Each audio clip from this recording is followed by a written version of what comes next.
Okay, so in theory, we should be broadcasting. There it is. Hey guys, hope everybody is well.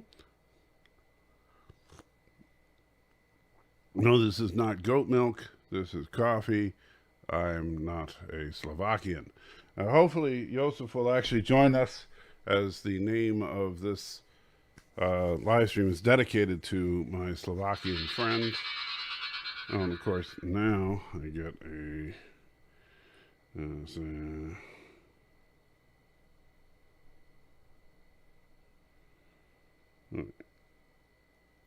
I only say 2 more days, so I get AT&T, more AT&T bandwidth. Oh, cool. You need to get like one of the. Alex, so now that I'm free to talk about cell phones, see, notice before I was unemployed, I wouldn't talk about it when you mentioned that stuff. Now I can talk about it because, I'm no longer employed by Verizon. Get a freaking unlimited plan, dude. Wow. And if you're on one of those unlimited plans that throttles you after a little while, switch to an unlimited plan that doesn't throttle you. Man.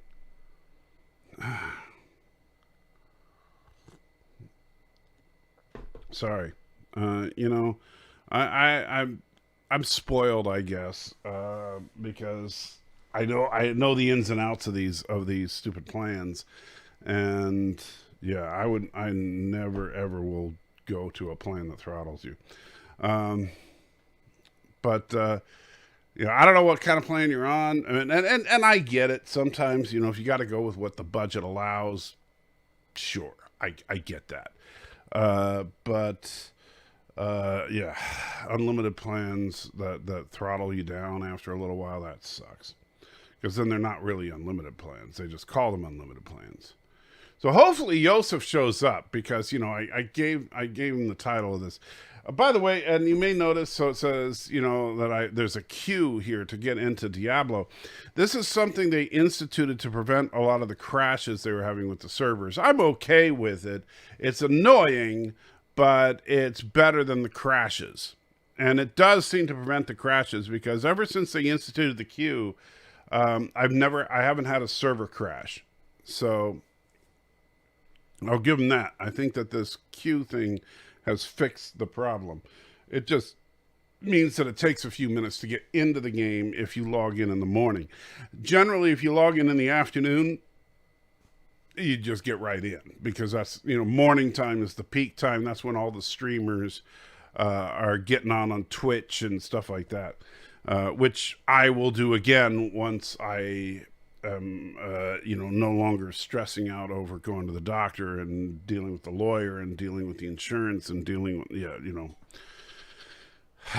and that's actually something I want to talk about once we get going here on this live stream. I'm not going to be going for too awful long today, because today is actually the first day of Little Miss Pring's training for her obedience class.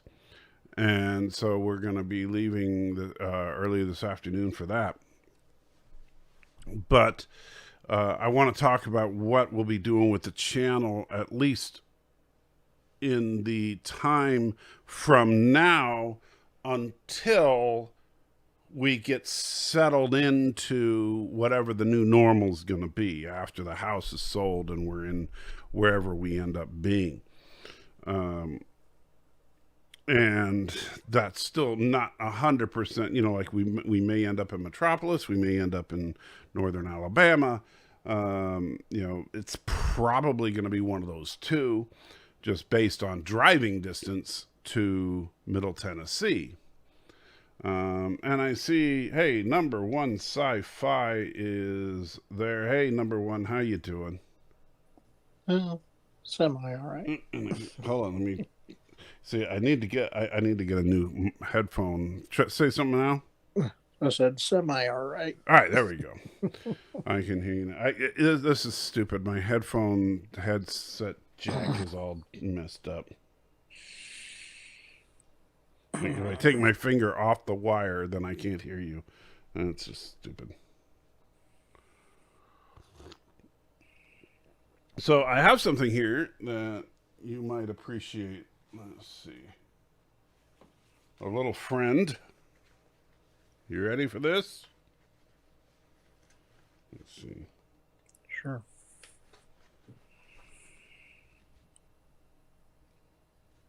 Wait. Is that the one that moves and stuff like that? Yeah, I got one too. Okay. Figured you would have it. Yeah. Very, very cute.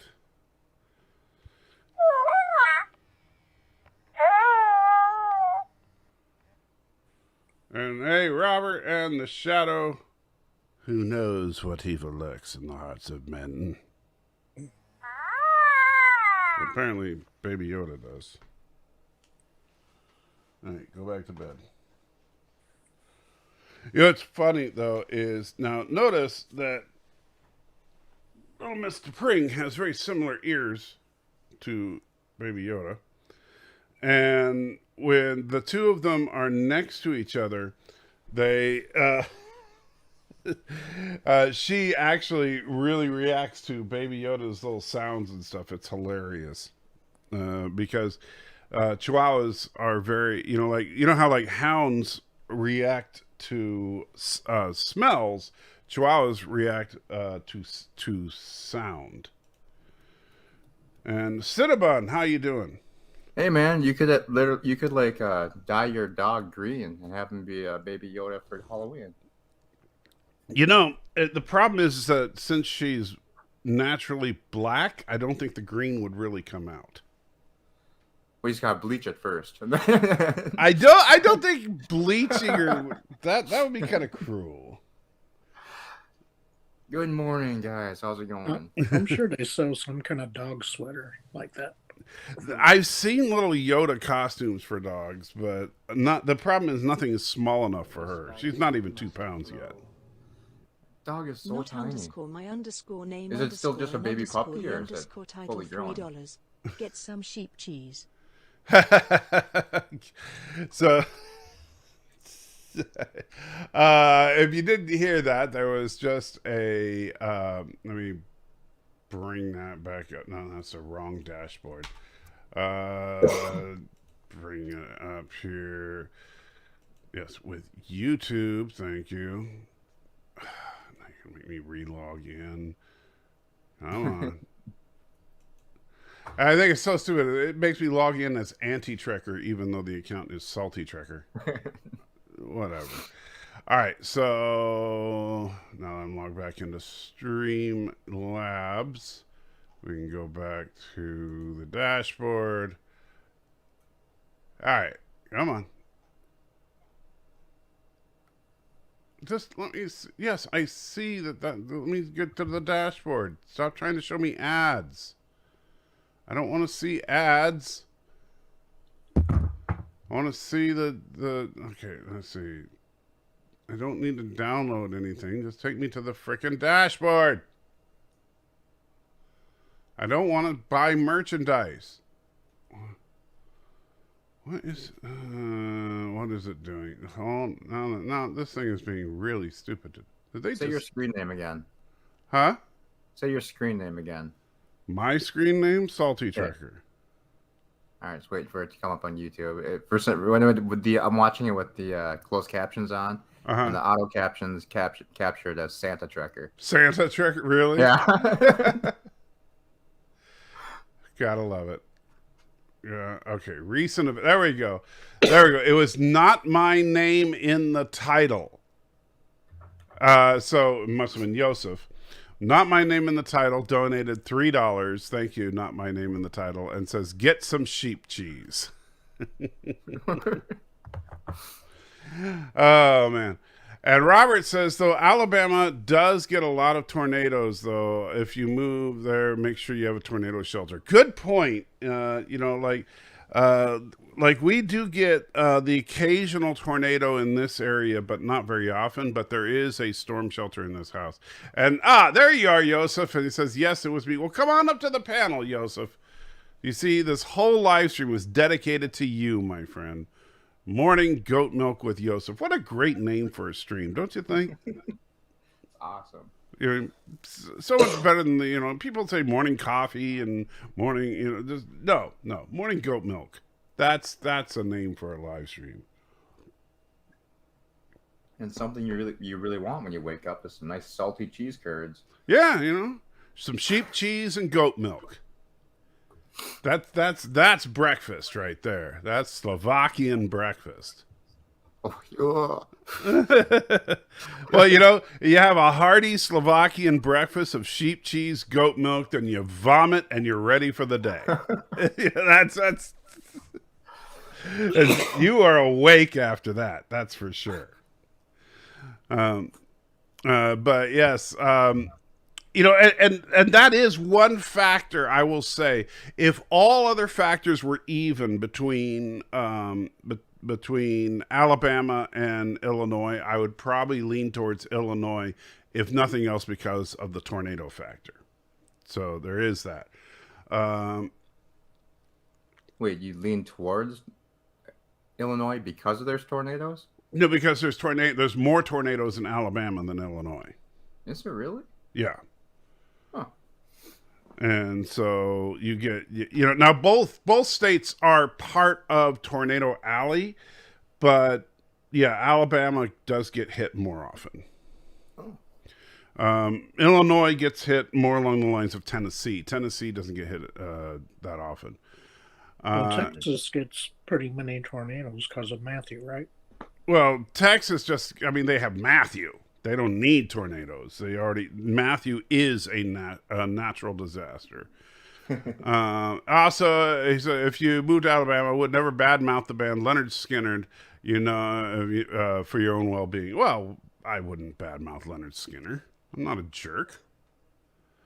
And Joseph says, can't need to go on a call maybe later, and nothing wrong with sheep cheese. See, he's even defending sheep cheese. No, thank you. What kind of, he's so next time I stream in the morning, we'll call it goat milk and sheep cheese. That's the new name of any morning live stream. No, don't lick the speaker. So yeah, so today, so I want to talk about what to do as far as the YouTube. So Twitch, I think I'm gonna have to put on hold for a little while. I don't want to, but I can only do so much while I'm in this stupid transition phase between, trying to figure out what I'm going to be doing with the house and all that. And I don't want to, I don't want to, Aberjam saying error 37 cannot connect. Not sure why he's saying error 37 cannot connect. Does that mean anything to you guys? Not to me. No, I think he's messing with you. Yeah. Maybe Aberjam's human emulation program just isn't working today. Why, you're moving or something? As soon as possible, yes. So, Or where to? Do you know yet? No, that's what we're trying to figure out. So just so you catch you up on everything. Number one, so about, for the most part, about my health situation, and I'm in the process of applying for Social Security. I know what my income will be on Social Security, and which will be slightly higher than what my temporary income is on my company's disability plan, but that's still reduced from my regular income. And so it's not enough to, it's enough to live on, ish, but it's not enough to live on and pay my mortgage. And so realistically, if we're not going to be able to keep the house. And so what we're going to do is sell the house and then, move into a place we can afford. Now, the bad news is, we love this house and we don't want to lose it, but we're going to have to sell the house. There's just no way around it. The good news is, since we moved here, the house is about doubled in value. And so even though we still owe a decent chunk of change on the house, we actually have a really good amount of equity in the house. Oh, there we go. And the game just launched. And so that means that we'll have enough money to where if we're looking at moving to a lower cost market, and that's why we're looking at northern Alabama or southern Illinois, then we could buy a house straight up cash there with the equity in our house that we have right now and not have a mortgage at all. And with that, that way our income from Social Security will be fine living off of that. And then we're going to use any income, any revenue. I guess it depends. Huh? I guess it mainly depends if you want snow or no snow, or maybe. Well, Southern Illinois, the climate is a lot like it is here in Middle Tennessee. You get a little bit of snow, but not a lot. Like, to get a lot of snow, you'd have to head up towards, like, Chicago. Yeah, you're far enough away from all the lake effect crap. Yeah, Southern Illinois, like, we're talking about. Hey, Jason, we're talking about the metropolis area, which which literally is the official recognized home of Superman by DC Comics. There is a Superman museum in Metropolis that has such artifacts as Marlon Brando's hairpiece from the movie.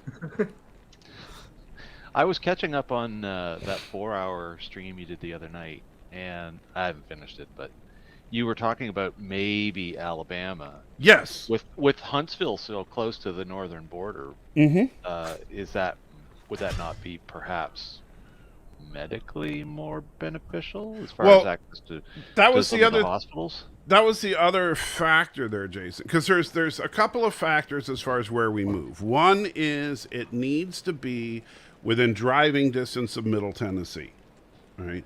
Two, it has to have housing where with the equity we have in our current house, we can buy a house straight up cash. We do not want a mortgage. Because whatever happens with the economy or whatever, we do not have to worry about a house payment, right? Because things are always unsure these days, and I'm going to be living on Social Security, so the last thing I want to worry about is, hey, if a loaf of bread has cost me $10, I don't have to worry about, do I buy food or do I pay the mortgage? And three, Illinois and Alabama are definitely on the list because in both of them, the certain things that are medically beneficial to me are legal. Yeah, I was which is amazing that it's legal in Alabama. Said things just to see which states were, Oh yeah, it's absolutely amazing if you look at the map, because even in Georgia, it's a little bit more restricted in Georgia, but you can get medical in Georgia. In Alabama, medical is pretty easy to get. In Mississippi, in Missouri, in Illinois, basically I think South Carolina is like the only border state to Tennessee where you can't get it. And Kentucky. And it's like, seriously, what's wrong with these people? Of course, there's only 12 states left where you can't get it. Yeah, So it has to be a state right next to Tennessee, basically. Well, as it has to be within driving distance of Middle Tennessee. Alabama seems so hot and humid to me. Yeah, when I was in the Army, I was stationed in Alabama, and I'd be lying if I said that summer in Alabama was pleasant. But I mean, northern Alabama is southern Tennessee, so would it really be that bad? Like, well, that's the thing. Yeah, if you're talking like Mobile, then yeah, you're gonna get right. smoked. Well, that's the funny thing, and Aberjam says houses are very cheap in the Shire because Aberjam is a complete jerk. And Alex says, I pay $80 for cell and 400 gigabyte hotspot. That seems weird. But are you sure it's 400 gigabyte hotspot? Okay. Anyway, what was I going to say? No, complete. So yeah, if you look at the range, it's like Illinois, slightly cooler than Middle Tennessee. Alabama, slightly warmer. Right, that's what we're looking at. Now, as far as my personal preference, I would probably say slightly cooler better than slightly warmer. However, I would take either, give or take what we can find and what's the best house for us. What's the tax rate difference between the two? Either one's going to be a moderate improvement. Because Tennessee does have... Well, it's funny because actually Tennessee has no income tax. Right? Huh? It has no state tax, or does it? No, there's no state income tax in Tennessee. Okay. But... So it's like Florida in that extent. Right. You may not pass. But like Texas, I assume your I have property a taxes are higher. Yeah, the state sales tax is among the highest in the nation.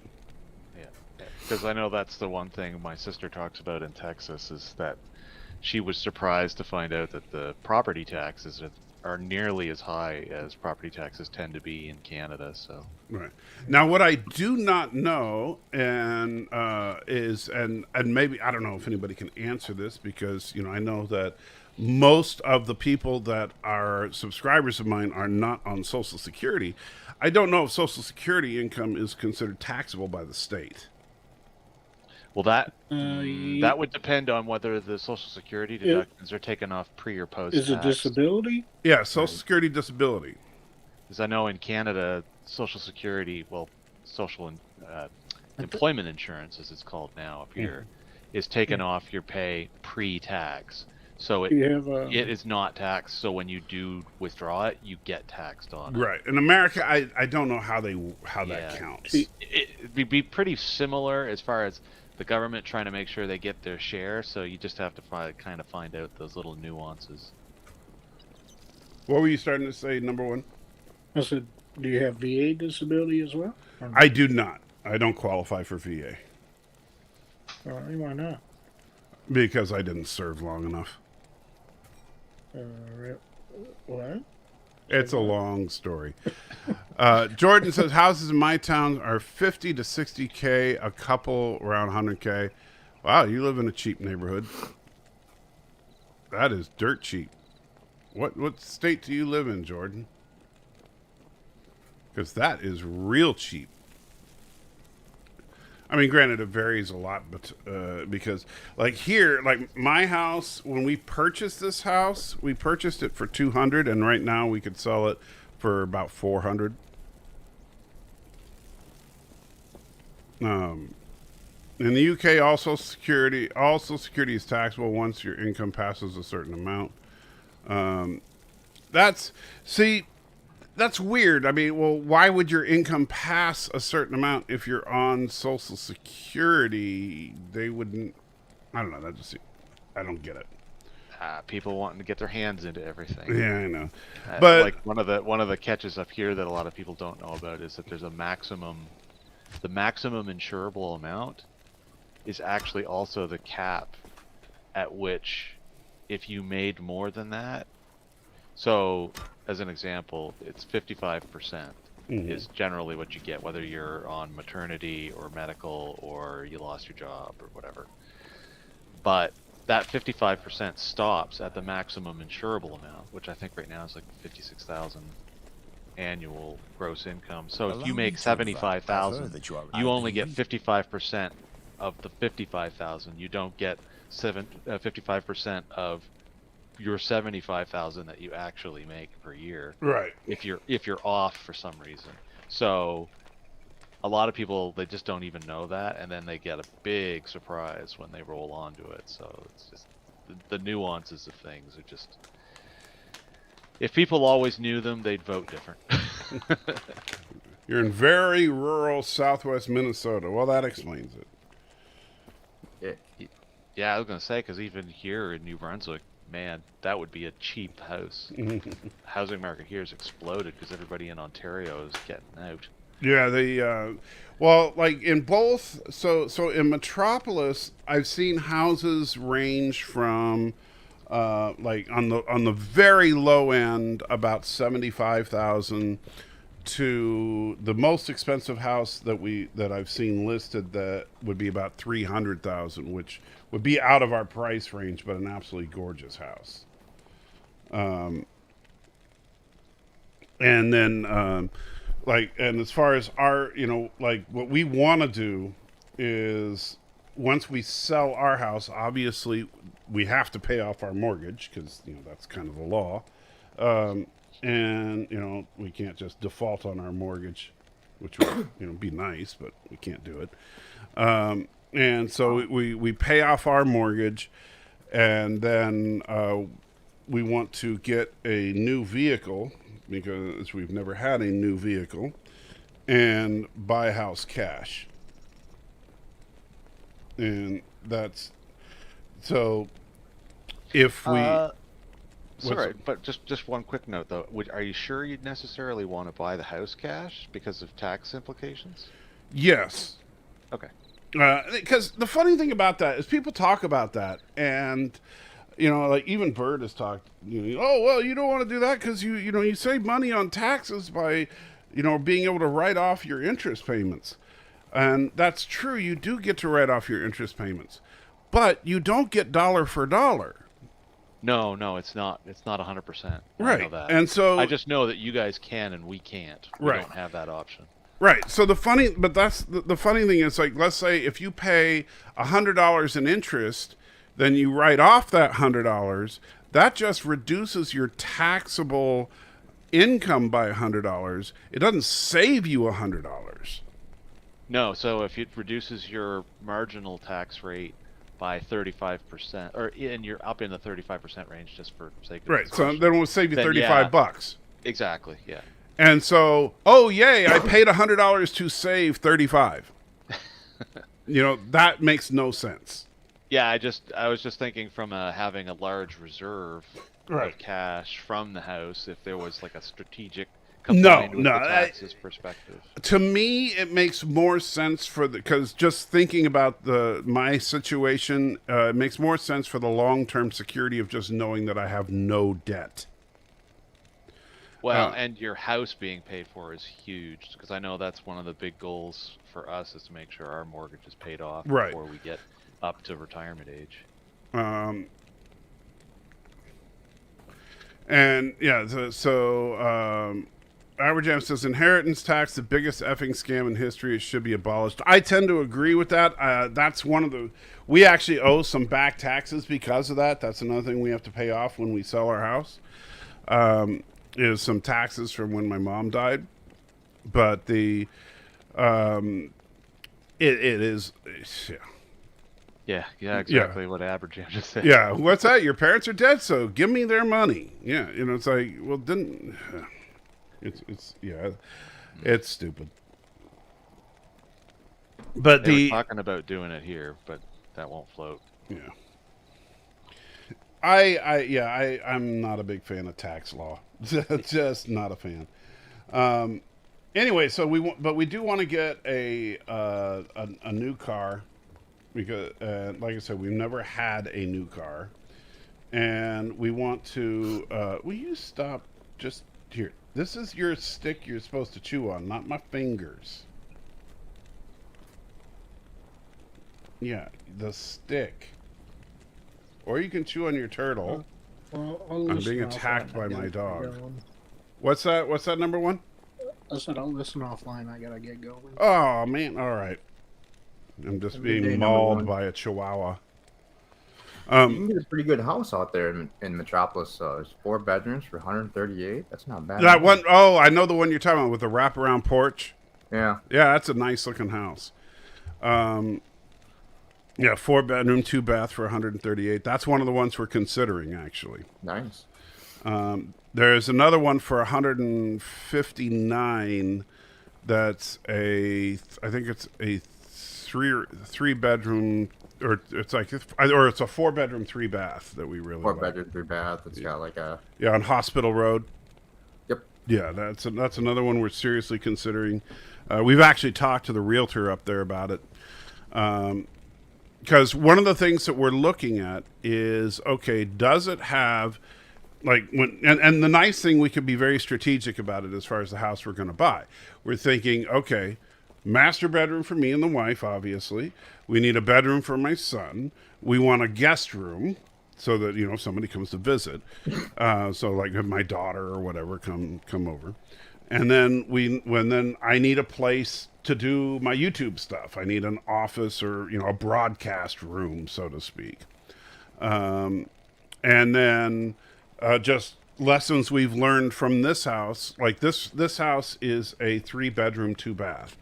And so definitely want a 3rd bathroom.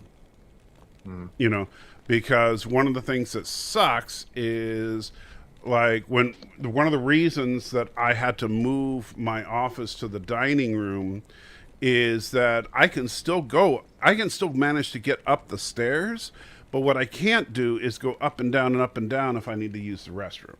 right. And so if, for example, all the bedroom, I don't mind a split level home, but like if I'm upstairs in, or say my broadcast room is downstairs, but I have to go upstairs to use the bathroom, that's not going to work, or vice versa. You know, so if I have to travel up or down a flight of stairs to use the bathroom, that's not going to work. And so that's important. And the other thing is, because with my wife, because she, you know, with the medication she takes, she has to frequently nap through a good chunk of the day. I don't want to have to wake her up walking through the bedroom to use the restroom. Oh yeah. So I want to make sure, you know, like you having a half bath in the living room area or whatever is well, not in the living room, but you know what I mean. There's just like a toilet right next to the fireplace. Hey, That'd be convenient. that'd be hilarious. You know, that'd be awesome. Just like, yeah, everybody, hey, yeah, just use the toilet right there. But yeah, you know, but having a half bath downstairs or whatever for, you know, for guests to use or whatever is, you know, or for me to use when I'm broadcasting, makes a lot of sense. And that's just something we've learned from this house. And so, like, if I had a chunk of money right now, the one thing that I would do is I would add a half bath upstairs and then move my office back upstairs. Right. So, so now, you know, so from those lessons, we can look at some of the houses. So we would, like that 138,000 house that you were looking at. It's a 1.5 bath. And so with that house, and that's actually something I was texting with the realtor about. Now, since that is a really cheap house in comparison to some of the others, what I would look at doing is, okay, with the money that I saved on the cost of the house, I would look at hiring a contractor to add a bathroom. Right. You know, and make that a 2.5 bath. And then we'd have something along the lines of what I want. Yeah, it looks like a nice little town though. There's a nuclear processing facility. Yeah, it's closed down now. That was the it was the only uranium enrichment facility in the United States. Yeah, it's shut down now. But, you know, you can make lots of great Section 31 stories about that place. Yeah, right. Yeah, one of the things that we kind of wish, I mean, it becomes more expensive, but we had the fortunate opportunity to build a house, and I kind of wish we had it done slab. There's no second story on the house. It's just the main floor plus the basement. But there are days I'm like, yeah, Yeah, I can see in another 20 years I'm not gonna like stairs. Yeah. Because I trashed my knees a lot when I was younger. Because I used to like to do a lot of sports that involved destruction of the knees, downhill skiing and the like. So. Well, but what I found is it's not even the having the stairs; it's having to use the stairs frequently. Mm. You know. Yeah, our laundry is in the basement, so that becomes a necessity. And Malfi says Nology was really good ISP before it got bought out. Not sure what you're talking about there, Malphus. Jordan says, you said on yesterday's stream you get nauseous from your medication. Look into relief bands. I can get you a discount code. I don't even... What is relief bands? I've never even heard of that. Yeah.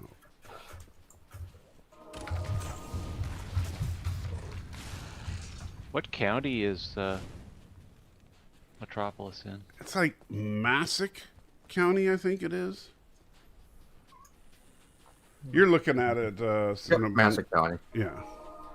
And in fact, I believe that Metropolis is the official county seat.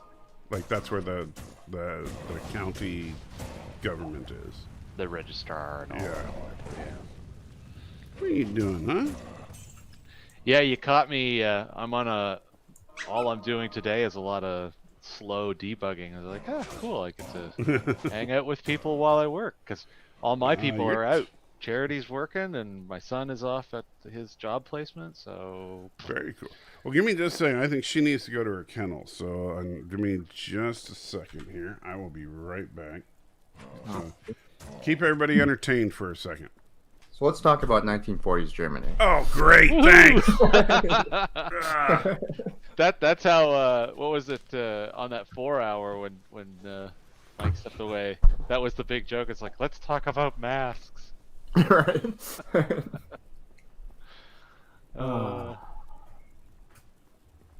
Yeah, real estate has gone stupid around where I live up here in truly Eastern Canada because everybody wants to move out of Southern Ontario and they want to.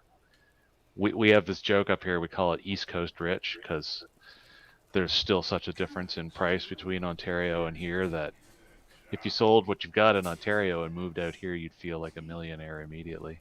Oh, really? Yeah. Wow. Like my place in Toronto would be about $2 million without even a flinch. Oh my God. Yeah, and right now the fair market here for my house now knock 20% off because Canadian Copex.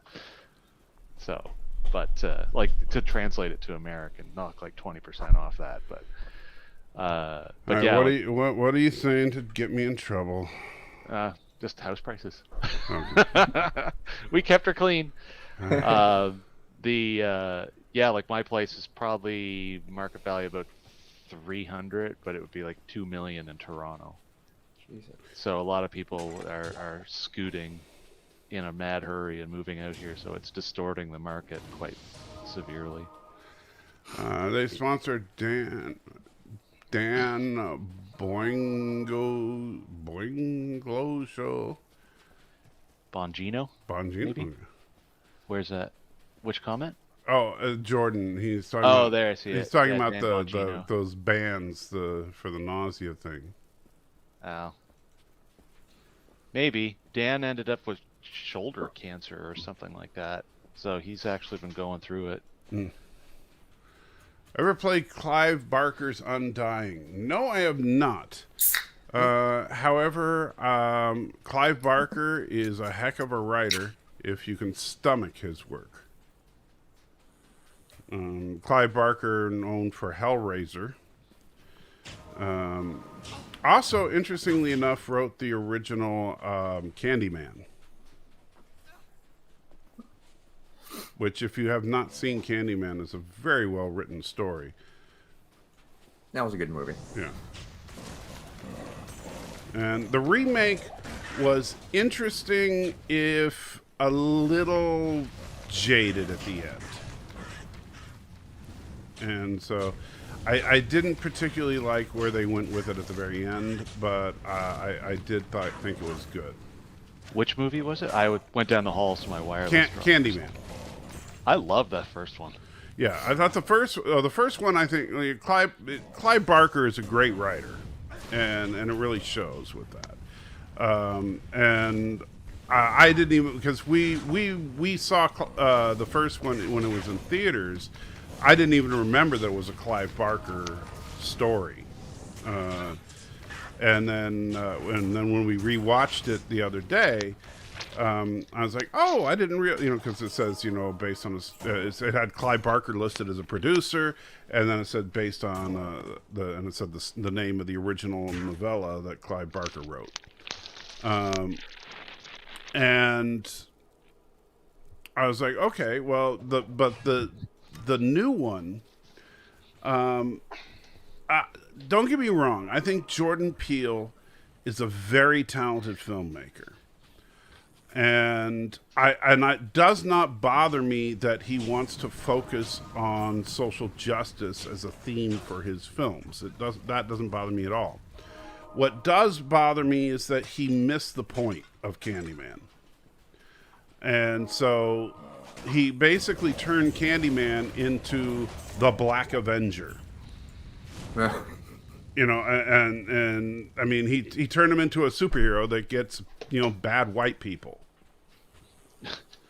And it's like, that's not the Candyman. Candyman, it's a horror movie. The Candyman is a bad guy. He is not than white people. Yeah, he's not a superhero. Yes, bad things happen to him, just like bad things happen to Freddy Krueger and Jason Voorhees. That doesn't make them superheroes. Sorry. My superpower is being evil. I mean, what?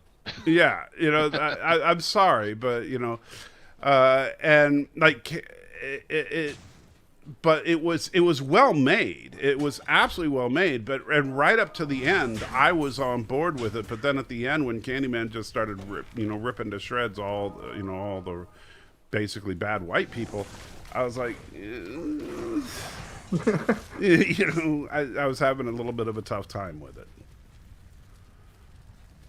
Because in the original, Candyman wasn't really so much of a, like, I was, I couldn't see Jason Todd going, and now I'm going to get all the whiteys. He didn't do that. He was like, he was getting anybody. Yeah, even Rob Zombie's remake of Halloween, there was no mercy. He had Michael killing anybody and everybody. Right. It's like I'm watching the movie, and then all of a sudden it's like, oh, there goes what's his name now? It just escaped me. Michael Myers. Dude with the big the lady tattoo on his chest that was in that. Oh, yeah. Yeah.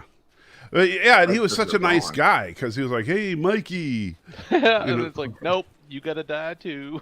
Yeah, that was wrong to kill him. Spike disagrees. He says he didn't kill white people, just dumb people. Yeah, but isn't that every horror movie? Well, okay, he killed dumb white people. Hey, Orville, are you talking about like those people that build houses out of shipping containers? All right, have you ever heard of the incredible tiny house community? I hate tiny house communities. I hate them with a passion, and I would never live in a tiny house. Sorry, I can't do that. I get claustrophobic. Oh, definitely. Unless it was perfectly laid out, yeah. It's just couldn't do it in a small area.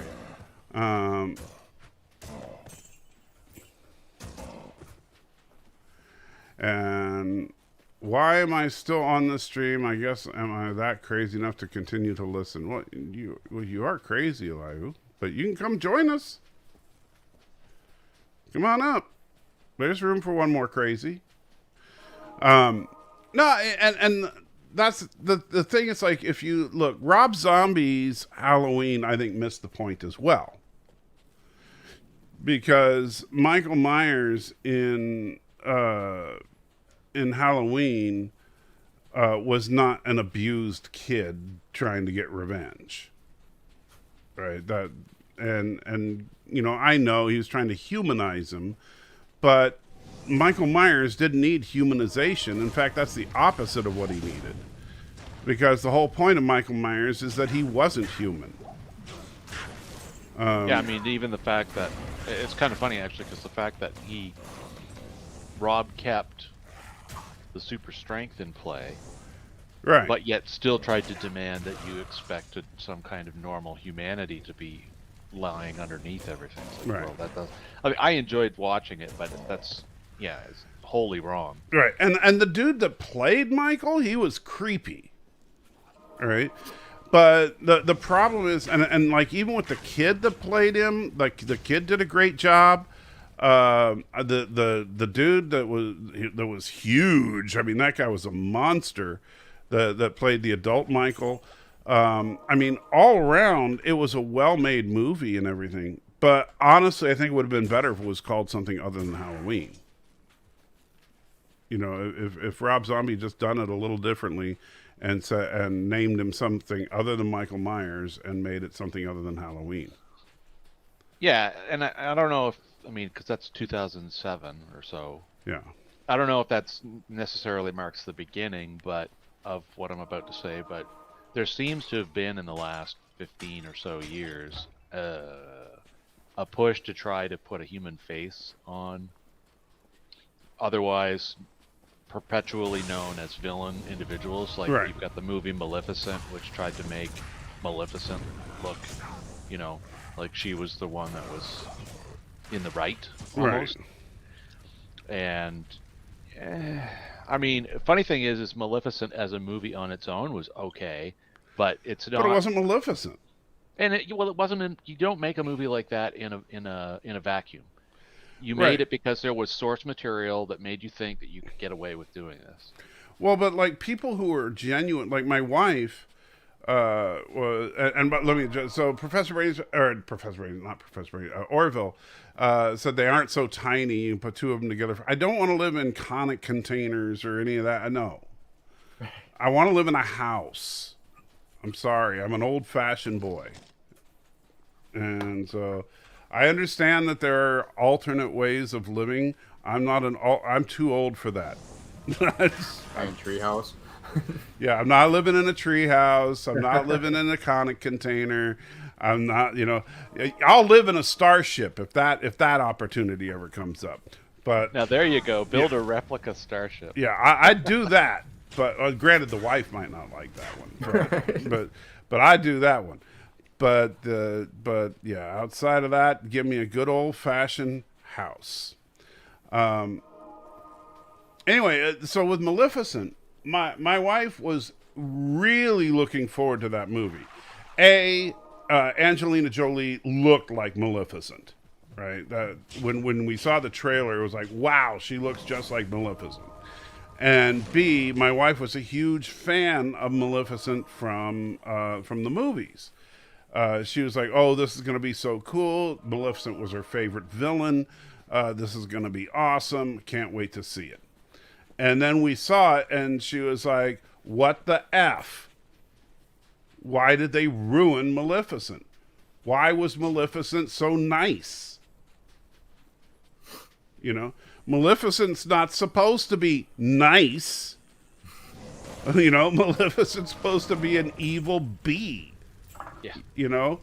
And so, you know, if anything, Maleficent could start out nice and then become an evil bee. But you don't have her, you know, you don't have all your great villain, you know. That'd be like we find out Blofeld was just misunderstood. And, you know, no. Well, all you got to do is look at what Disney's gone on and done with the Cruella movie. I haven't even seen that one. Oh man! I figured they were going to Funny do the thing same is- thing with her. The funny thing about that movie is on its own as a movie where you pretend that nothing else existed, it's actually not entirely unentertaining. But I will check out your DM, Orville Nation. And yes, Professor Brady Specs, it was indeed an honor to be confused with Orville Nation. But one of the things that they just gloss over is the fact that the original Cruella, who of course the what's her face, the redhead that plays the part as the young Cruella. The original Cruella, who's being shown supposedly in this, freaking skinned dogs to make clothes out of them. Right. She's straight up evil. And the level of like the level of doublethink almost with the way in which you have to look at what they put the character through in this prequel type movie, it took some doing, because by the time you get to the end of it, you're going, no. Cruella was always evil and had nothing to do with anything that you just tried to foist on me and make it look like, she was supposedly some good person. Like, this is just a defective person from day one. Right. But you could feel them trying to make it sympathetic in her favor. And I don't know. Yeah, I don't like the idea. And granted, I know Disney doesn't want to make things that are too, I don't know, scary or whatever for the kids. But you know what? Disney needs to look at their own classic movies. Well, they do have a long-standing habit of taking the grit out of a lot of stuff. I mean, if you look at the source material for all the 20s, 30s, 40s cartoons, the truth behind them is a lot darker than what they ever put in there. Oh, sure, but still, look at their classic cartoons, and like Maleficent in her original appearance was downright scary. That dragon? Yeah, when she and it wasn't a dragon that she summoned like in the Maleficent movie. Oh no. She was the dragon. Yeah. Yeah. And I mean that was creepy as F, and she was a force to be reckoned with. But instead of just, she's just a nice magical lady. Or if you look at the Pinocchio story, they did actually keep quite a lot of darkness in that. I mean, freaking. Well, transforming into a donkey? The island and the whale and everything. Yeah. Yeah. Yes, you did a very good job. These days. I mean, they just seem to be terrified to do it these days, which is really weird because some of the most popular things out there are series like The Walking Dead. And AMC doesn't pull any punches on that. Right, but The Walking Dead isn't for little kids. Well, it's not supposed to be for little kids, but let's be honest. I'm sure there's a lot of teenagers watching it. Well, all the way down to like 12 or 13 even. Right, but I mean, you look at like the classic Disney tunes were marketed towards little kids. Yeah. But you even look at like stuff like even the most basic stuff like Bambi, right? I'm sorry, but when Bambi's mom shot and killed, right? And I know that some people get mad because they think, that's just anti-hunting propaganda and all that crap. And I get that. I understand why some people get upset about that. But it's still brutal. Yeah, it was pretty dark for a Disney film in the 80s. It was in the 80s? Wasn't it? Wow, dude. Well, no, that's when I saw it. I'm sorry. If you had said 1880s, you would have actually gotten it closer. Yeah, I know.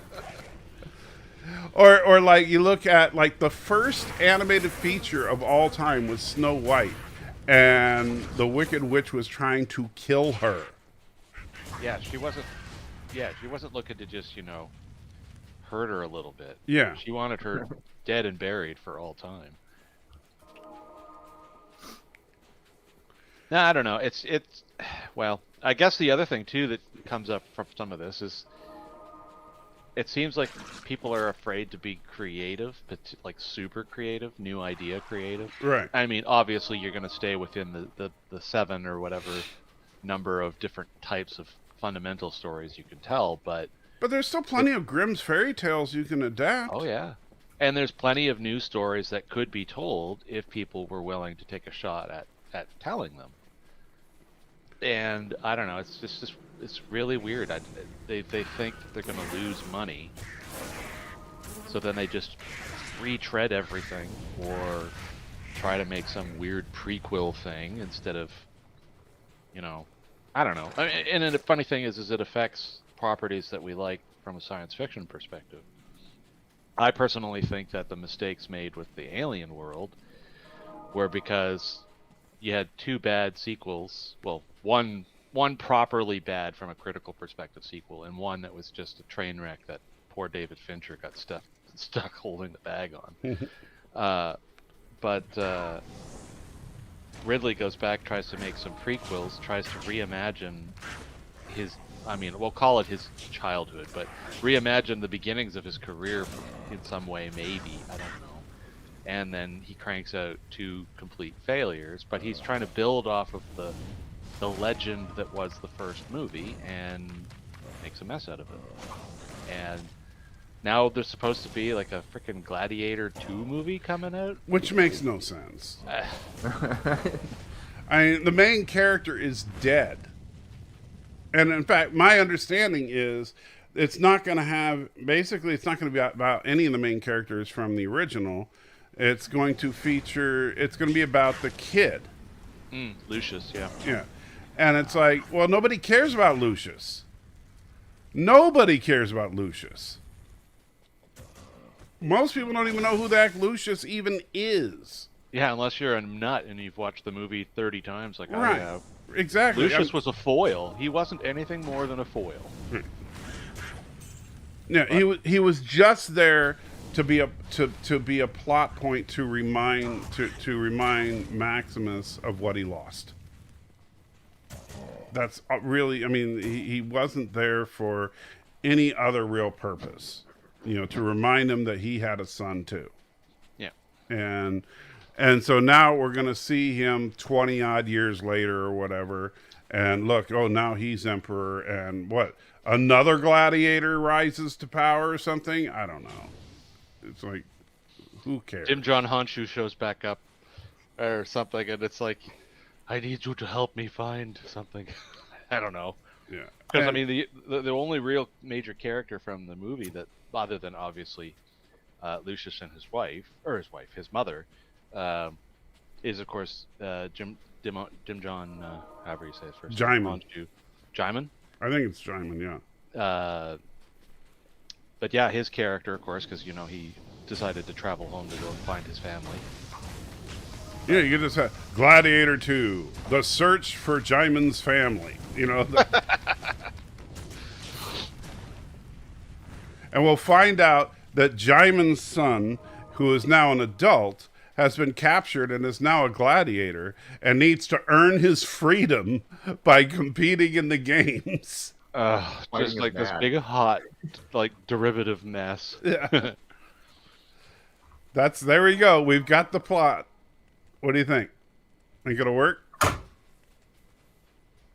Put a stamp on it, make posters, roll it out. Only this time, instead of lions, I'll have giant killer bunnies. That would work for me. That'd be a good movie.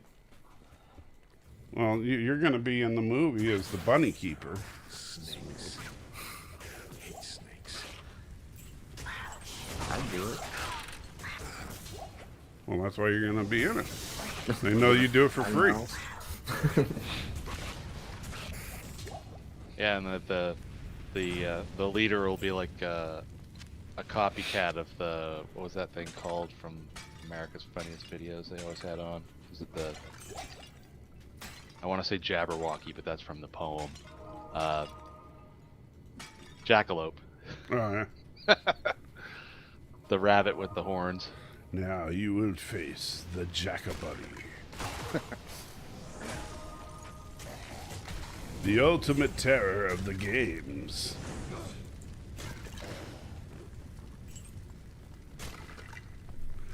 So yes, so we figured out the plot. So we've got just a couple of weeks now until Prodigy, and then just a couple of weeks after that before Discovery Season 4. Pew pew pew.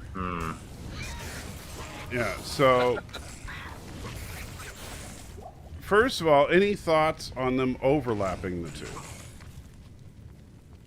Seems Overlap? weird. You mean from from a deliberate narrative perspective? Well, I mean, like, do you think that's a good thing or a bad thing to have 2 Trek shows running simultaneously right now?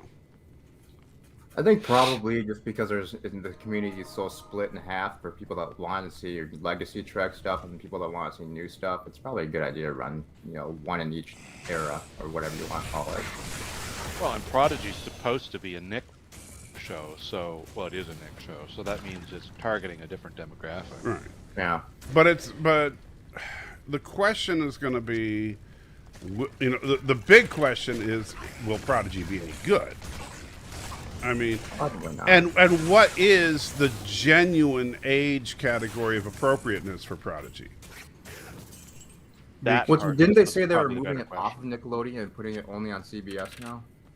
I haven't heard that. I've heard that. I know that it will be on Paramount Plus. Yeah, that's what I meant. Paramount Plus. Yeah, that's what I thought I read was they were taking it off of Nickelodeon. And I haven't heard that they're taking it off Nickelodeon, but I have heard that it will be on Paramount Plus. Okay, I might be wrong then. But I thought if they were doing that, maybe they decided to make the story a little bit more adult. But who knows? I still don't really get what Prodigy's even going to be about. I mean, they keep adding cast members. That's how they added Chakotay to the cast. And so they're Chakotay's in the cast now? Apparently in the Delta Quadrant. So I just don't get it. Did they actually get Robert Beltran? Yeah. When did that happen? A couple days ago, I saw it on. There was a thing on the Trek website, I believe. I did not hear about that.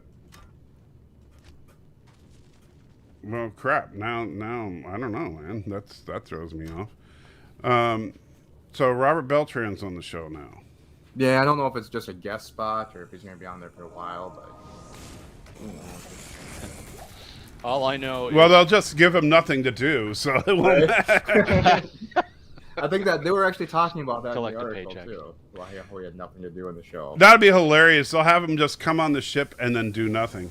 Just walks by. He'll be like, "I'm the emergency do nothing hologram." The emergency loitering hologram. What is it? I don't know what you give it for a name, but the emergency dissenting voice hologram, because he was almost always there to just dissent for a minute. The emergency executive hologram. The thing, like from a more nerdy perspective, where you can get a little more picky, the thing that I don't think is going to be all that impressive to a lot of people is how they explain that starship got there. Yeah, I'm still a little confused on that. Now, I have said, and I said this when I was talking to Trek Yards about it, is that to be fair, I'm not going to hold the entire series hostage if they give a lame explanation. Like, okay, it'll make that premiere episode suck, but I'm not going to say, oh, the series is dead to me if they just give a crappy explanation. I'll talk about Foundation in a minute, Alex. I like John's response. Prodigy's overlapping with Discovery, not a Star Trek show. Okay, good point, John. But you should be up here on the panel talking about it. So one show is aimed at kids. The other show is Star Trek Prodigy. The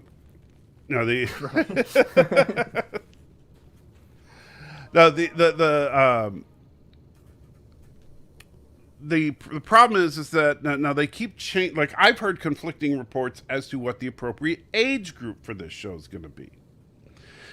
I've heard people say this is aimed at like 5-year-olds. I've heard people say this is aimed at preteens. I've heard people say this is aimed at teens. I've heard, and so, and those are very different demographics, right? According to those hosts, they must be aimed at all the cool people that talk about Star Trek all the time in school. Yeah. Because remember, Star Trek is super mainline now. Yeah. It resonates with everybody. So as soon as I see, an animated version of Tilly saying this is effing awesome, I'm gonna. I think it'll be aimed at younger kids, but the way that it'll play out, I think it'll feel to us that it's more like a PG-13 type thing. Well, but I- if it's PG-13, then I'm gonna say, well, then it's aimed at teens. I think it's going to be 7 to 12. If you look at the animation style and some of the language they're using, like pew pew pew. Right. If that's throughout the whole show, like if that permeates all aspects of that childlike storytelling. I will say the animation is not horrible. No, but it definitely looks way more Star Wars than it does Star Trek. Right. That's why I referred to it as a Star Trek Clone Wars. You know, that's what it looks like to me. But it's not that's not an insult. That's just what it looks like. Yeah, because Clone Wars is no insult to give if they actually manage to pull off that level of storytelling. Yeah. And so, and that's not saying that it's going to be worse than Discovery for sure,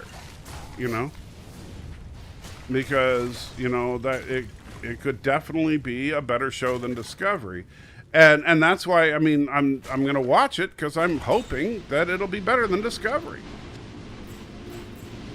And they do say that it is canonical Trek. So what happens on this show matters technically in the Star Trek universe. And no, Arabic, my favorite ice cream is definitely not made with goat milk. I don't think I would ever eat ice cream made with goat milk. It's funny, after you were giving Yosef all the time over goat cheese was back a few weeks ago. Was not long after that we got a HelloFresh meal kit for the week that actually had goat cheese with 2 of the meals. And I'd never had goat cheese before. It's actually not that bad. I need to get Yitza to make a picture of Yosef with holding with a goat in one hand and a sheep in the other, just squeezing them and with the milk shooting out into his mouth. So, but yeah, so Foundation. Now you've seen Foundation, right, Jason? No, I remember I found out that I can do Apple through the Roku. I was waiting until the whole thing is out, but I'm fine for spoilers if you want to talk about okay. it. Okay. Well, I'm not going to do spoilers, but I'll talk. I'll just say this much: I'm enjoying it so far. They're 4 episodes in. There are some, and I didn't even notice it because of the fact that I haven't read the book in so many years. There are some gender swaps that some people are upset about. For example, and a few character tweaks. So, for example, do you remember the character of the mayor? No, I've not read the books. Okay. I just know Isaac Asimov is generally such a good source for material that even if I haven't read the book, I'll watch the content. It's kind of hard to screw up Asimov if you're sticking to the story. Like I'll say this: I, Robot, the movie does not follow Asimov, right? No, I know that. There's no Asimov fingerprint on the I, Robot movie. Asimov's fingerprints are all over this. Oh, good. And so, even though they made some gender swaps, even though they took a little bit of artistic license, this is an Asimov story. And so that is a high compliment from me. They completely changed the way that the Emperor actually rules. And some people don't like it. I think they changed it in a very good way. So to me, it makes sense in the fact that this is a film version of the story, because and you consider this, Jason, is that you may know this already, but the original source material, the trilogy of books, takes place over the span of many centuries. It's it's not like 100 years. It's many hundreds. Yes, and so to make a film version of this, one of the biggest problems, and one thing that I've been thinking about is how are they going to do this? one of the biggest problems you're going to face is having the audience feel connected when you're going to be constantly changing the cast. Because characters age out and die, right? Because you're going to go generation to generation to generation. And in some cases, you're going to be going from, like, you'll be following the story of a character, and then you're going to jump to following the story of a character who's talking about the other character as if it's ancient history. So basically, if you're a purist to the original content, and you're complaining about this, please see the Witcher series. Because I love the Witcher series, but man, I had to watch it through a second time because it was so jolting to jump around in time the way they did. Right. And so what they did with the Emperor himself is, in the original, in the actual book, the Emperor it's a line of succession. So each Emperor's son becomes the new Emperor. It's a typical right of succession. And so, you have, I can't remember the name of the Emperor, but, the Emperor, we'll just say Lazarus, Emperor Lazarus the 14th, the 15th, the 16th, the 17th, etc., right? And the line would just continue on. And that would mean that as you went on through the story, you would have different actors playing all these emperors as you went on. And we've already had like 3 different successions of the emperor in the story. And that would be because, and that would be kind of already a little bit jarring if you were watching the series. And so what they did in this change was to make it so that the emperor clones himself, which means that the same actor can play the emperor through the entirety of the series. Yeah, that's acceptable. Yeah. And otherwise, you'd have to really make sure that the narrative of the show explains what's going on. Right, you would have to add just a ton of exposition. And accessibility is important for getting people to watch. Right.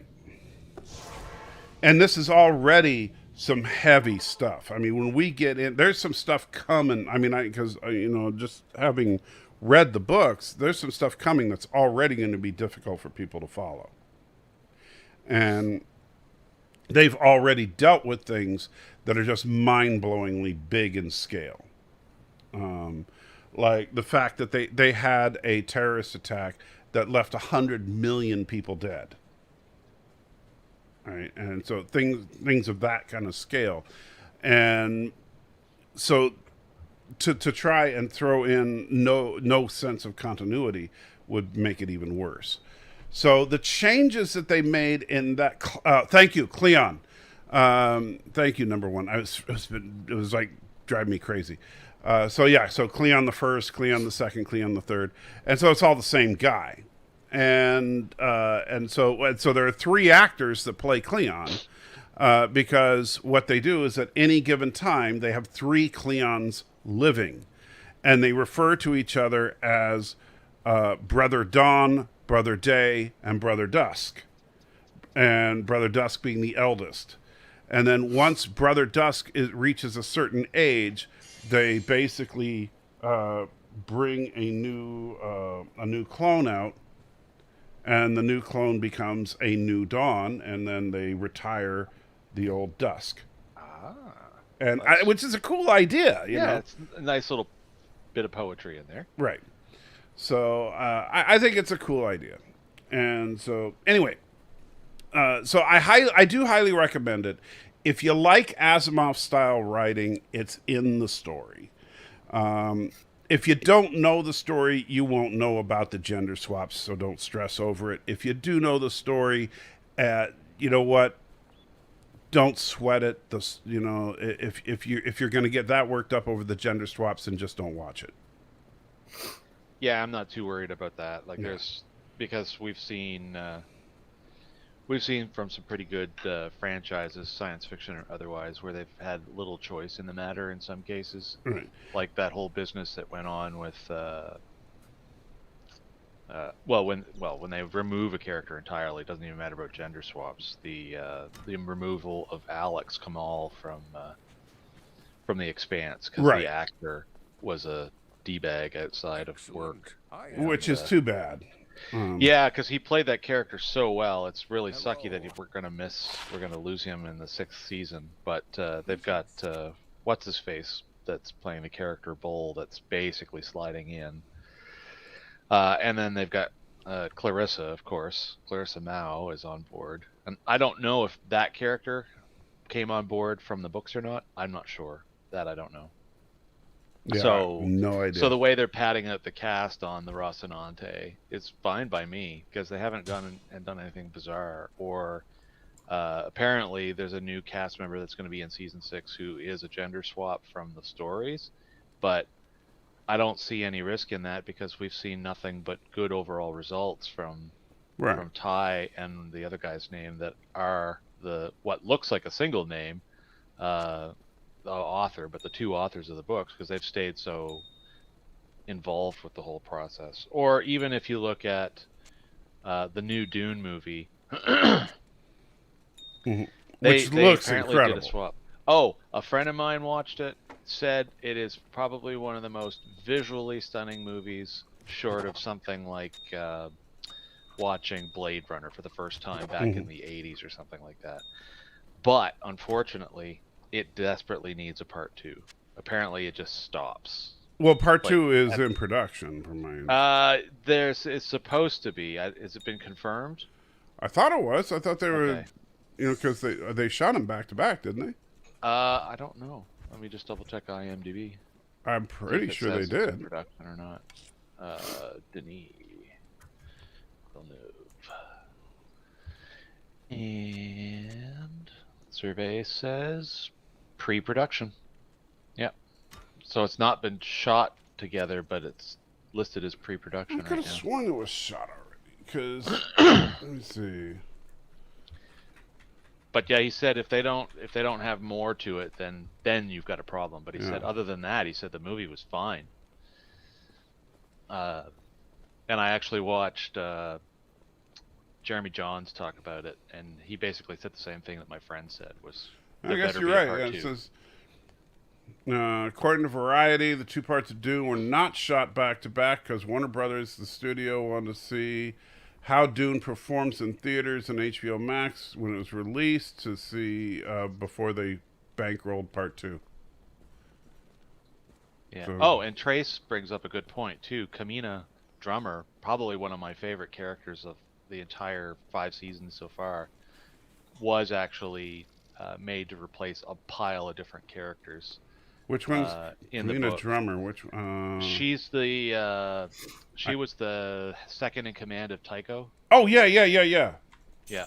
I like her. She's just a little ball of fire. At first, I wasn't quite sure what was going on, and I wasn't super into the character for the first couple times she was on screen. And then that whole thing when they vented the atmosphere from the control center, and then they rescued them, and she just grabs that gun and just executes those guys. I'm like, that's it, goal. Yeah, she's in. The funny thing is, like, I remember when my wife was talking about her because she saw my wife was following them all on like Twitter and stuff for a while, and she is like, because her persona on the show is so serious, right? Because she's always like, "We gonna kill you," she's just like, she is not one that you want to F with, right? No. And then you see her in like in real life, so to speak, and she's like, "Oh my God, how you do it?" And she's just like a total bubblehead. Yeah. Oh, and, you want to have a good laugh. This will make you laugh. I don't know if your wife watches any of those, the show that Wes does after The Expanse airs. The guy who plays, not Alex, Amos, the guy who plays Amos, Wes Carver. Yeah, I know who you're talking about. But He does this after show, kind of like what a lot of these other big cult. no, I don't shows allow do. her to. Well, she's okay. I allow her to look at him as long as it's not the dude that plays Holden. She likes him a little too much. So she's not allowed to look at him. The lady that plays Kamina Drummer Mm-hmm. is actually lifelong friends with the guy who plays the super baddie, who's the head of the Free Navy there. I can't remember the character's name right now. That's terrible, because I just rewatched the last episode of season 5 to get myself psyched back up. The but anyway, dude, the head guy, yeah. Yeah. Naomi's ex-crush. Right. I know who you're talking about, but I can't remember his name. They're actually friends in real life. And something that was really funny they were talking about in this episode, and you catch them on YouTube, you can follow up on them. The lady that plays Kamina was pregnant during a bunch of shooting that was going on towards the latter part of the season 5 filming run. And you'll laugh when I tell you this if you go back and you watch.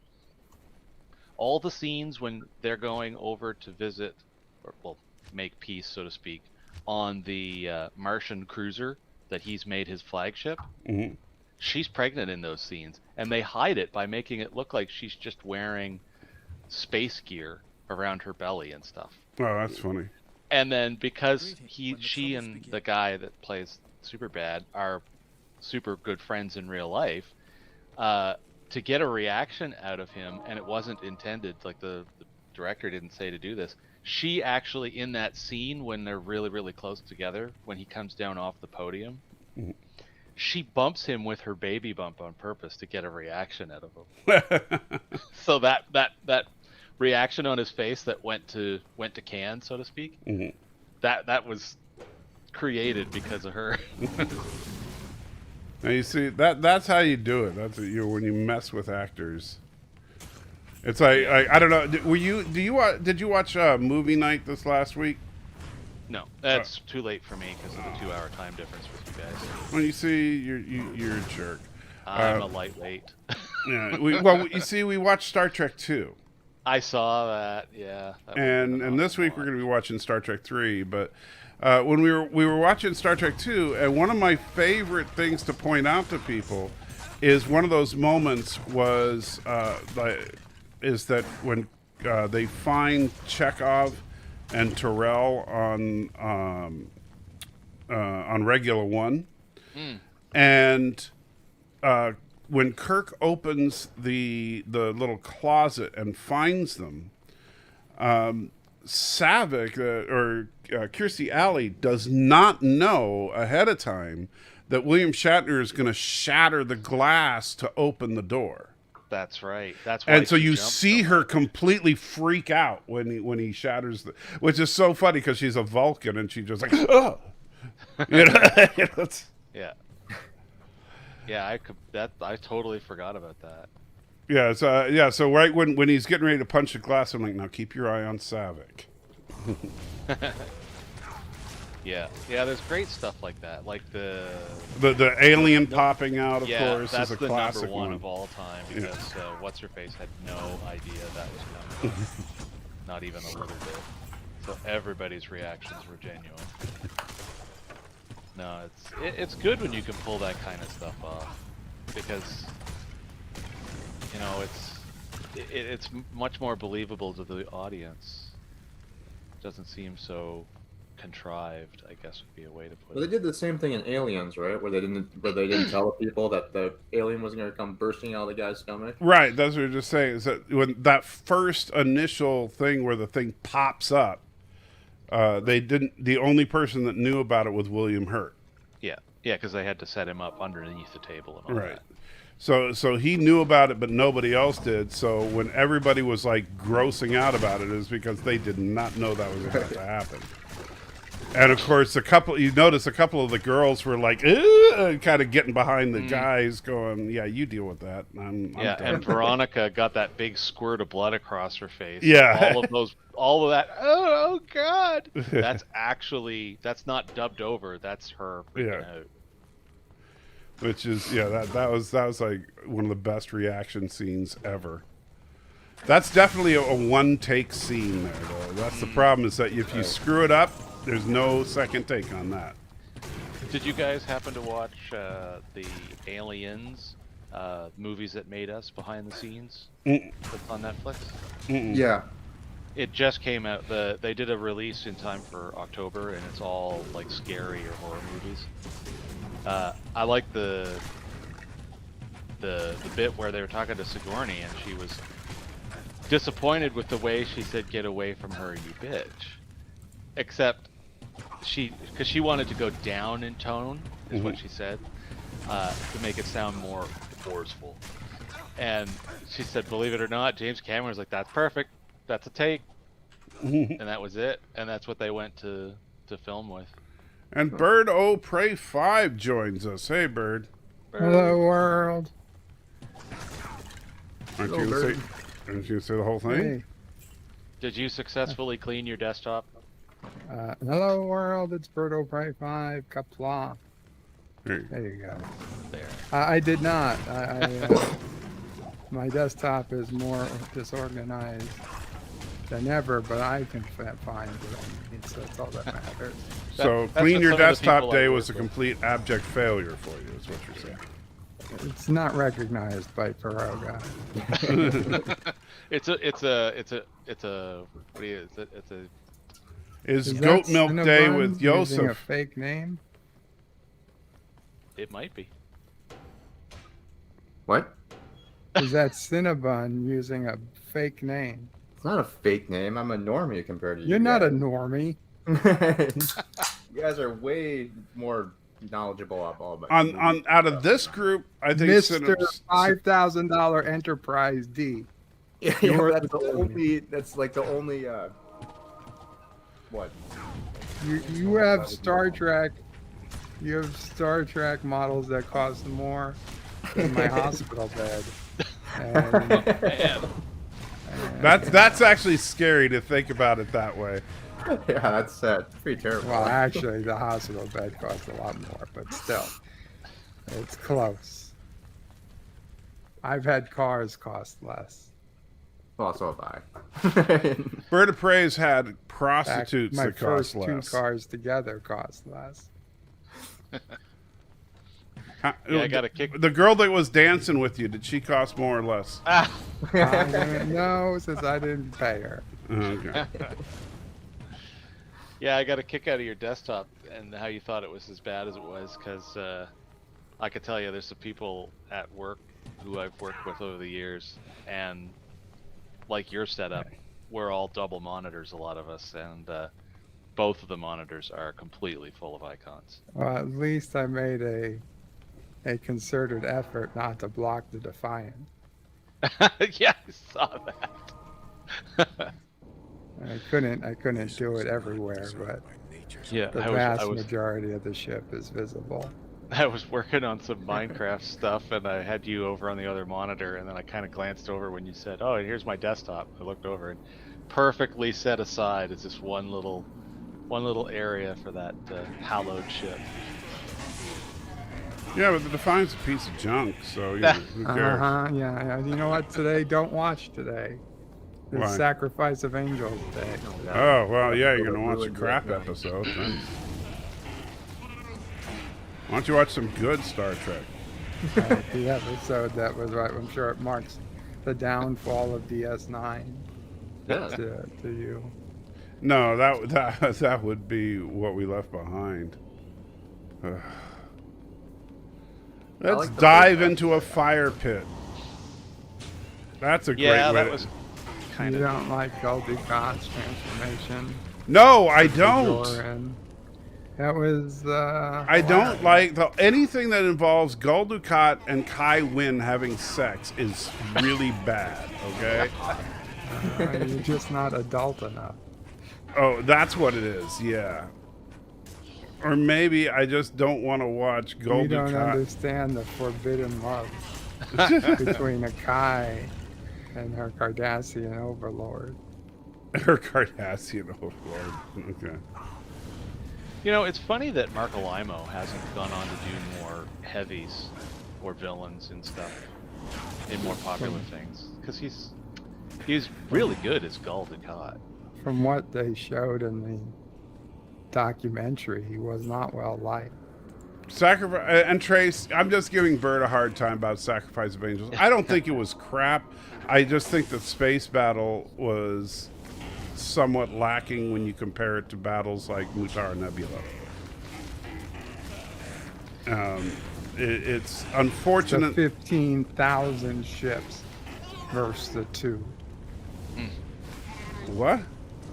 Huh? The 15,000 ships versus the 2 in the Matari Nebula. First of all, well, were there? I don't think there were 15,000, were there? Fine, 1,500, whatever. Well, there's a big difference between 1,500 and 15,000, Bird. Just so you're aware. 15,000 would be the end of season 2 Discovery. Yeah, yeah. That's how many shuttles the Discovery can launch, apparently. Yeah. But At the the time, there weren't enough pixels, otherwise it would have been yeah. 15,000. But if you're gonna do something like that, then make it make sense. But they didn't. They didn't bother to think about it, and they just had them do pew pew Star Wars action. And I and don't then, know what you saw, but Sacrifice of Angels was nothing like Star Wars. Okay. There's no turbo lasers. Okay. Show me one incident where the shields worked. Well, they seem to work on the Defiant a little bit. Yeah. Yeah, well, yeah. Did they? Did we actually see them work on the Defiant? Well, you never see believe there that was is the weird one. thing. You never really saw the shield bubble at DS9. Yeah, they Not- just kind of didn't work anymore. Yeah, it just, or it... On the station, the shield bubble only protected ops. It didn't protect. It never protected the habitat. They've Yeah, done screw it. the habitat ring. You know, that's just got all the civilians on it. Yeah. They I did figured animate they were more the like bubble. the TOS style of shields, where like you just never see the shield bubble. Yeah, you know, that was one of those things that was really jarring after watching lots of TNG, and then I go to the theater to watch Undiscovered Country, and every torpedo fired Right. by the great General Chang. They're like shields collapsing, and there's clearly holes Yeah. on the ship. But yeah, there's already these big scar marks all over the hull, and I'm going, Right. what? I liked when the shields followed the contour of the ship rather than just a bubble. Yeah, I like that too.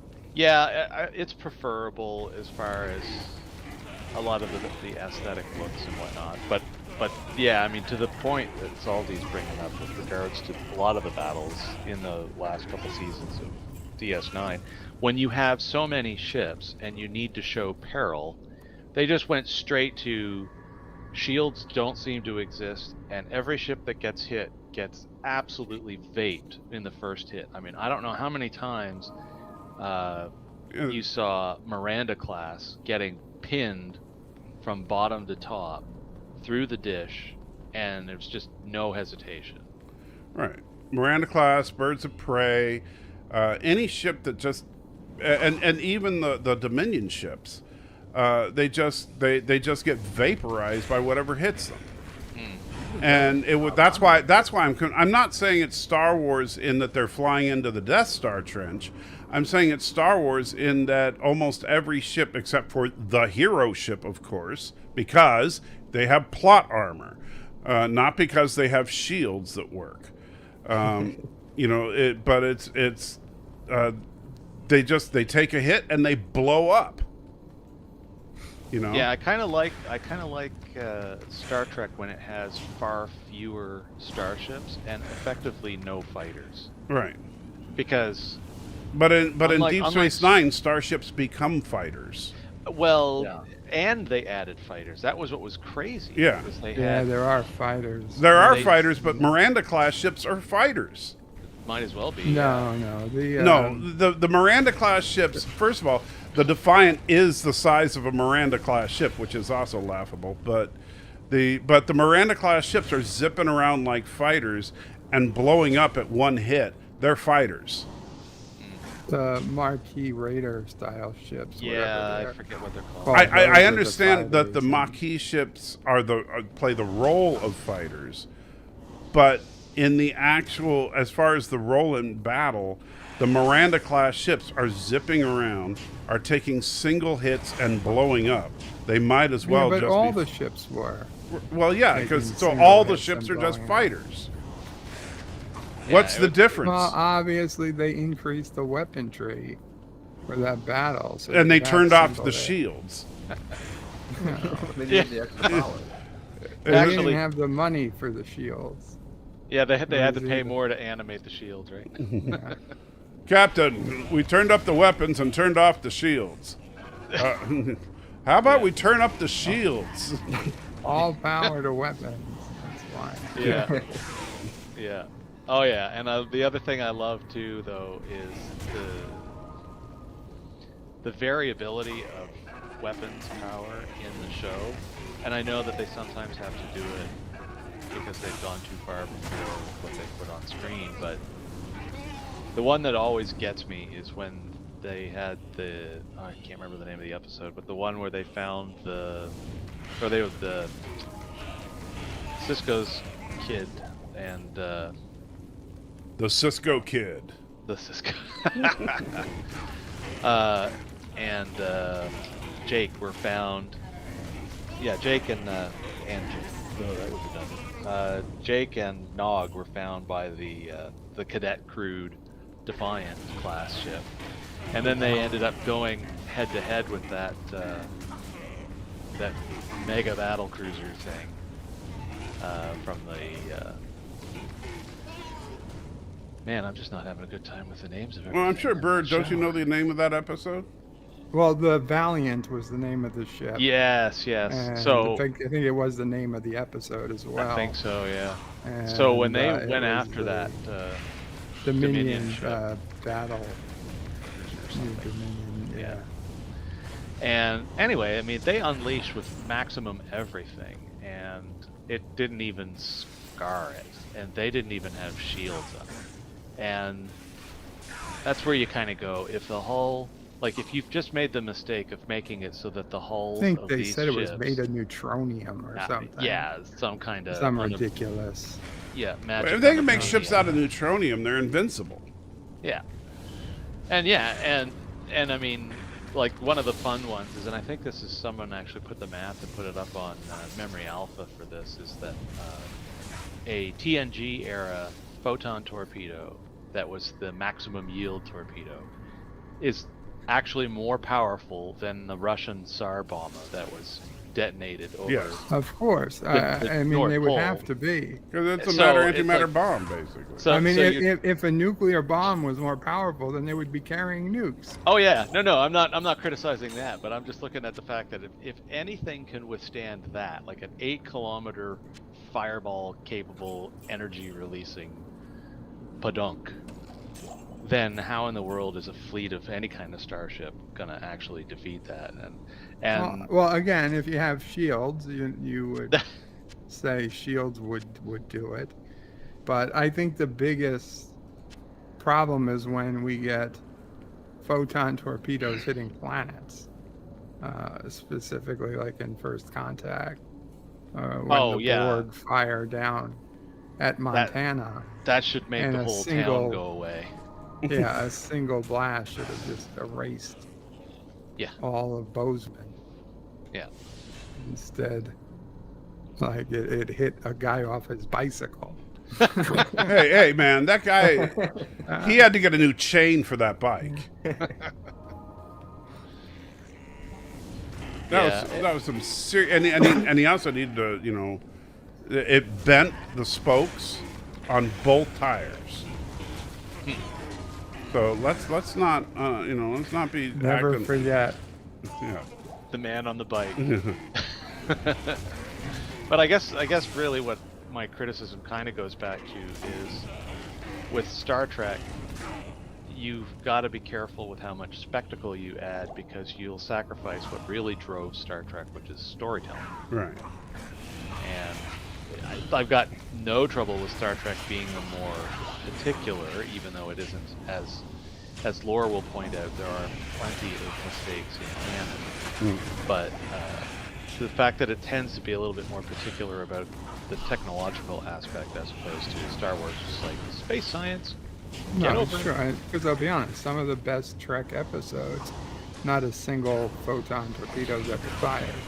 No, exactly. Like Inner Light is one of the, like from a dramatic perspective, Inner Light is one of the best episodes of Star Trek ever. Well, and that's why my big criticisms of battles like the Sacrifice of Angels battle is that if you look at a battle like Mutar and Nebula, that's a much better executed battle, and it's not rushed through. It's not, hey, let's see how many ships we can cram on the screen at once. It's how do we make this battle intense and dramatic? Imagine, simply replace Khan with Gul Dukat and Kirk with Cisco, and add a few more ships on either side, and think about what you could do. You know? Oh, yeah, and Lore even did a really good video where he did a rundown, a critical assessment rundown of how the Wrath of Khan did an amazing job at creating conflict and tenseness as an audience member with a movie that really didn't have that much spectacle in it. Right. Between music and really good editing, they made, well, I mean, almost undebatably the best Star Trek movie of all the Star Trek movies. Well, you know, there are people out there that don't think it's the best, and then there's people that are right. Yeah, the only one I'll allow some wiggle room on debate on that is Undiscovered Country. I would allow some wiggle room on Undiscovered Country, but Undiscovered Country has one fatal flaw to it that is the only reason why I keep coming back to Star Trek II as being better, and that is that Undiscovered Country has the disadvantage of being dated. Because they specifically tied it to current events. Yeah. And they shouldn't have done that. I know that, you know, that Leonard Nimoy really wanted to do Détente, and I get that, but, you know, when you tie Trek to a specific historical event, you know, then it's, you know, it's gonna show its age.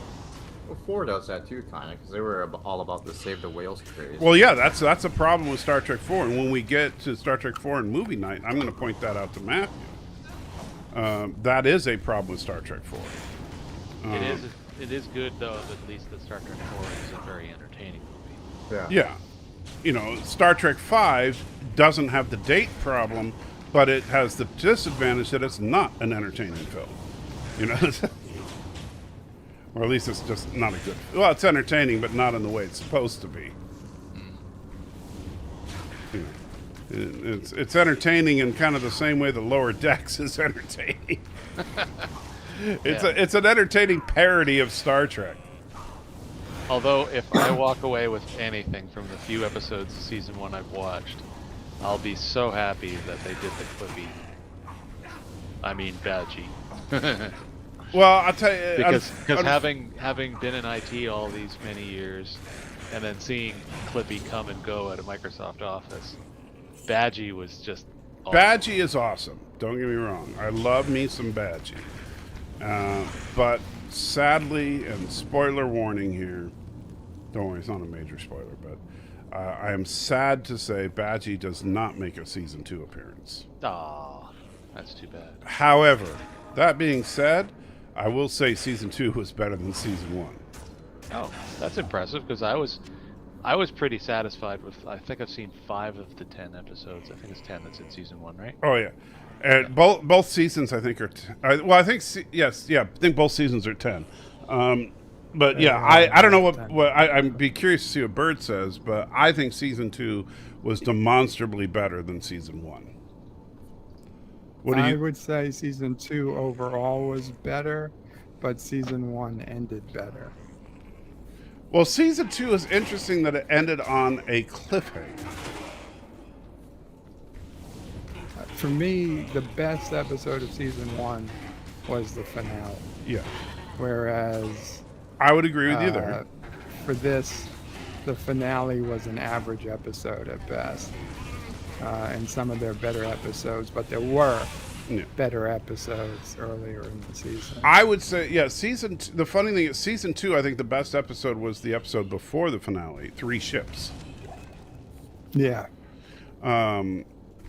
The 3 Ships is, and you'll know, when you see 3 Ships, you'll know the episode I'm talking about. It's actually, you can't read the title because the title card is in Klingon.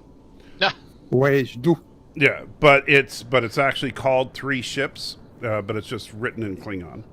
But it's a great story because it tells a lower deck story, but it tells you the story of the lower decks of 3 different ships instead of just the Cerritos. It tells you the Cerritos, a Klingon ship, and a Vulcan ship. Oh, neat. And so you get to experience the lower decks of 3 different crews. And it's a very different episode for that, but it is an outstanding episode. But yeah, there is a lot of really impressive, and Boimler as a character really, really grows this season. And in fact, in a most impressive way. So, and how are you doing, Mr. Goat Cheese himself?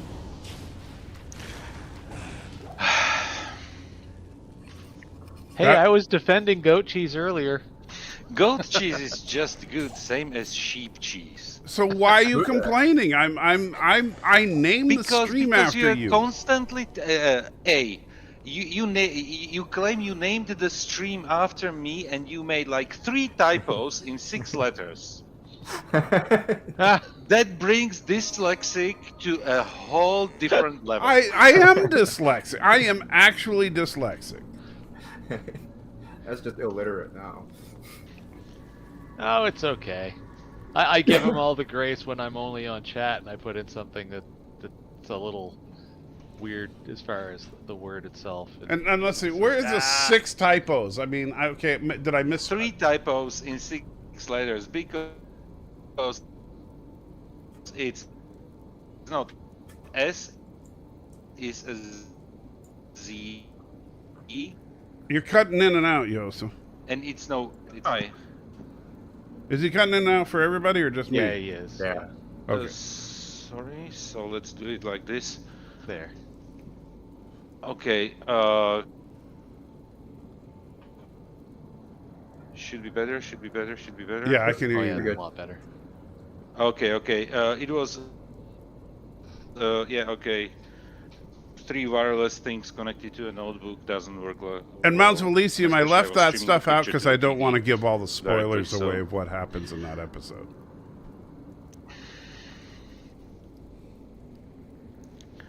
So where the 3 typos are is basically that I don't have an S in my name and I don't have an PH in my name. Oh, I'm sorry.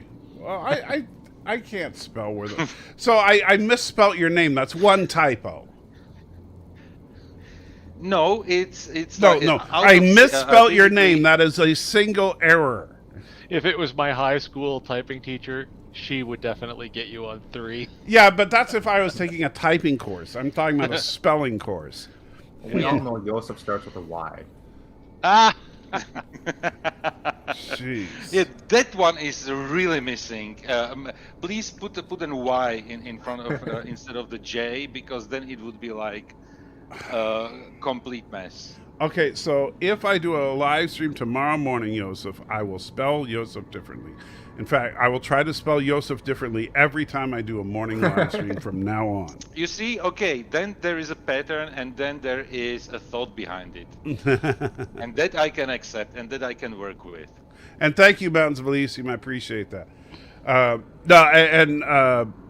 that, yeah. So what I was talking about, though, so I'm gonna do random live streams like this one whenever I can, but and just so, because you guys, since most of the gang is here, as far as what I'm going to be doing on the YouTube channel, obviously I said already that as far as Twitch is concerned, I'm going to put that on hold for right now until things are settled and I'm moved and everything.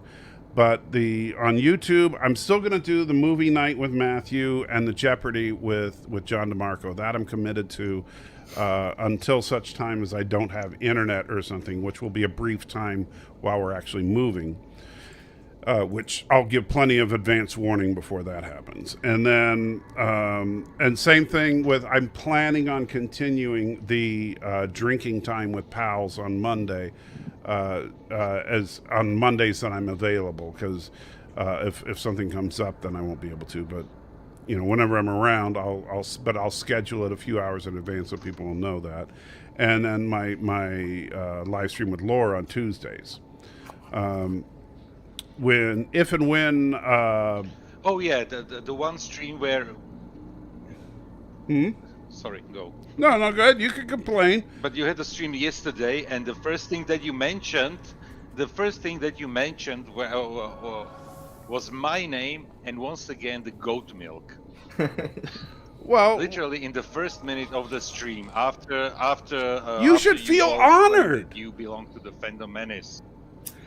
Why? You should feel so honored that we think about it. Hey, Joseph, us foreigners just have to take the flack. You don't feel honored that we think about you so regularly, Joseph. And by the way, did you know that goat's milk keeps you regular?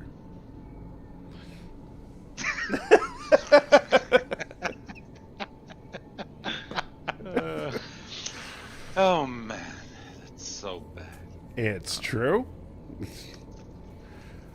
So you admit that you drank it and you have like personal experience? No, I've never actually drank goat's milk. Can you drink goat's milk? Wouldn't that be like if you should just take one advice in life from me, don't. I don't plan on it. Goat milk is just horrible. I'm sure it is. And hold on, I will be right back because the little puppy needs to go to her kennel for a minute.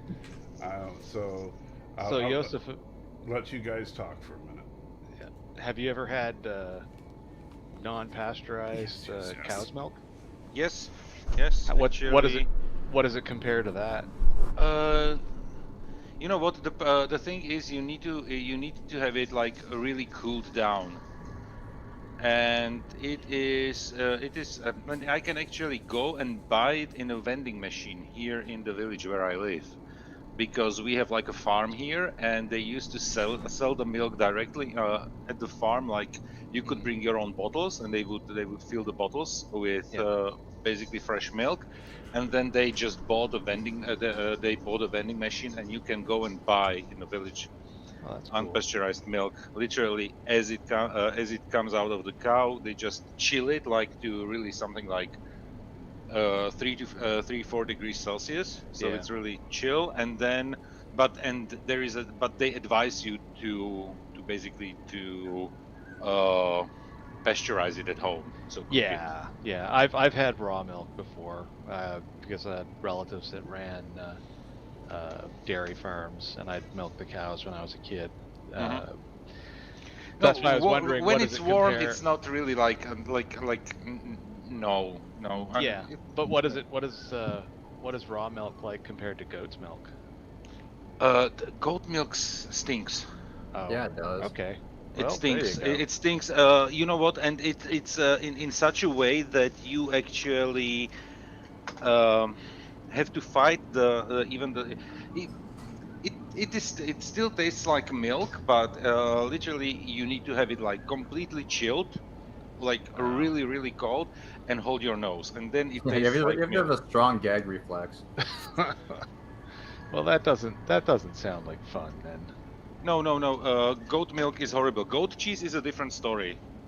Yeah, I was actually earlier. I was saying we had some HelloFresh meals about a month or so ago that actually had goat cheese with them. It's the first time I've had goat cheese, and it's actually really good.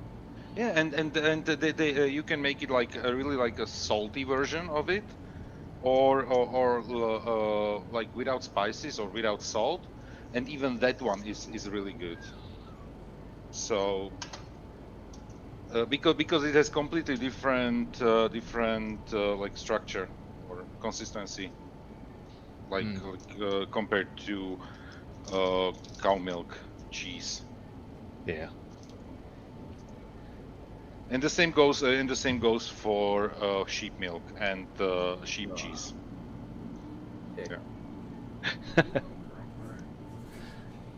Yeah, that one I've never actually seen sheep cheese in the markets around here because we've got a couple of farmers markets in the city I live in, but usually it's goat cheese and other miscellaneous products, but nothing from sheep. Yeah. Unless of course it's mutton or lamb or something like that. And then it's the actual sheep. What's that about sheep? But you know what? But you know what? What I found that you have in the United States, there are actually alpaca farms where you can buy alpaca meat. Mm-hmm. Alpaca farms with alpaca meat? Yeah, there's Sounds like something the bird would like. There's an old coworker, a friend of mine, lives in Kentucky that actually has an alpaca farm. Yeah. I never tried alpaca milk, nor alpaca cheese, nor alpaca meat. Yeah. I wonder what they taste like. I don't know. There is a movie that I was Probably thinking angry. Bird of Prey 5 would like right here. And let me see. And so, Bird, I don't know if you've heard of this one, but the real movie here. Oh my god. Oh my god. Oh no.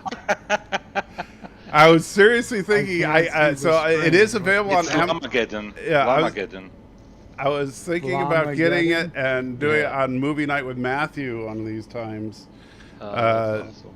just for you. There was a Nickelodeon ride at, or more an experience, but a ride at Universal Orlando, which was Jimmy Neutron. Based. Yeah, I remember Jimmy Neutron. And anyway, his friend gets this magic wand from the bad guy for the ride, and he just starts turning everything into llamas. And the whole ride just ends with Jimmy's friend just creating this entire army of llamas everywhere. It's got laser eyes. Yeah. Can you see this bird? No, I can't see it. but You can't see the I can- StreamYard? I can hear your description. Well, what are you doing, man? I got the game open, man. Well, take a look at the StreamYard for a frickin' minute. Jeez. I'm gonna die. You're gonna Okay, die. hold even- on. Bird, I die if I after die. after Okay. yesterday's disaster on Okay, your I see channel. I see a woman coming out of the house. All right, you ready for this? Yeah. Oh no, the llama! It's punching the dude. Whoa! Explain me one thing. Why are people even like investing money in this type of movies? This is I don't know. I'm sold. And look, he's wearing Is he wearing Star Trek? He's wearing a Star Trek. That's Captain Kirk. So yes, I'm planning on putting this on Movie Night with Matthew after we finish the Star Trek series. And guys, literally, this type of movies create the notion that we nerds need to be beaten up. Nerds like this need to be beaten up. Because it's a freaking Star Trek uniform, and he is wearing it in a movie where alpacas shoot lasers from their eyes. You know what? Sharks with laser eyes are more believable. And look carefully. That zombie's wearing a Star Trek uniform as well.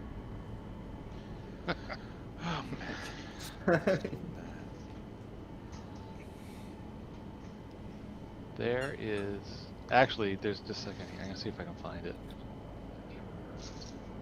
Old buddy of mine has got this up on YouTube or not. So yes, Bird, this is a movie that I think you would appreciate.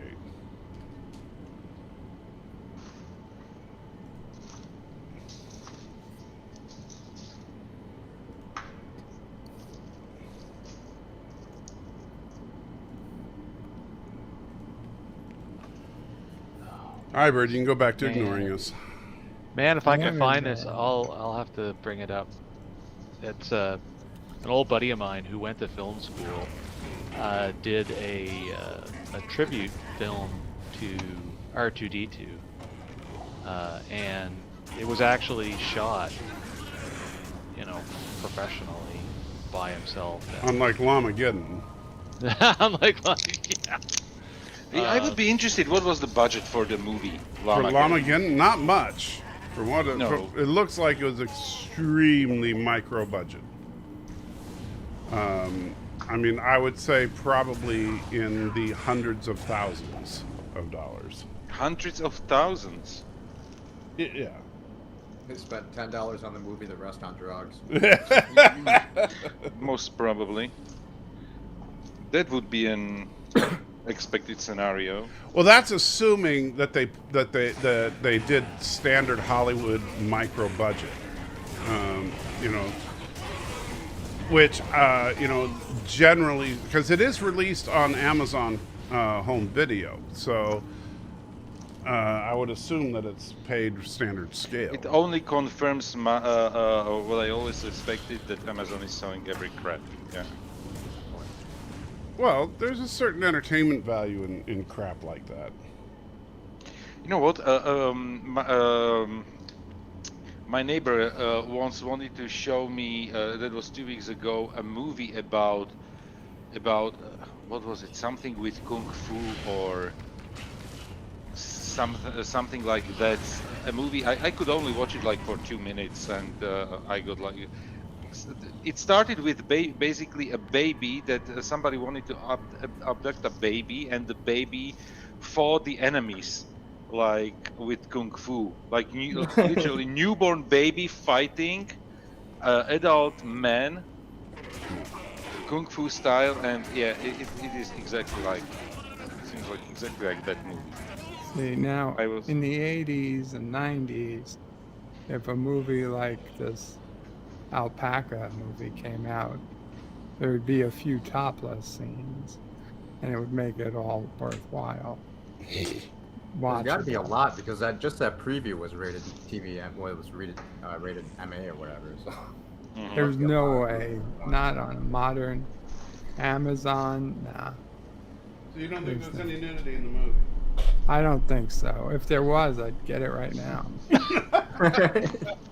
Hey Yosef, if you want to see something pretty neat done by someone who would be proud to call himself part of the nerd community, that YouTube link I put in the Some Streamlabs in the Streamlabs chat, it's I'm not sure how whoever it is that has that channel got it up there, but anyway, he does attribute it to my friend Kirk, who produced it, so at least he did that. But yeah, if you give it a watch, and Mike, if you watched it offline, I wouldn't play it in the middle of it because there's pictures of R2D2. I wouldn't want it to get accidentally I have flagged. I have it open in a separate tab, so I will watch it Yeah, afterwards. yeah, thank you. it's pretty cute, and Mike, you might get a kick out of it too. The basic premise is R2 lands on Earth and is who actually inspired George. Just Lucas to shoot Star Wars. Yeah. It's a cute little spin on it.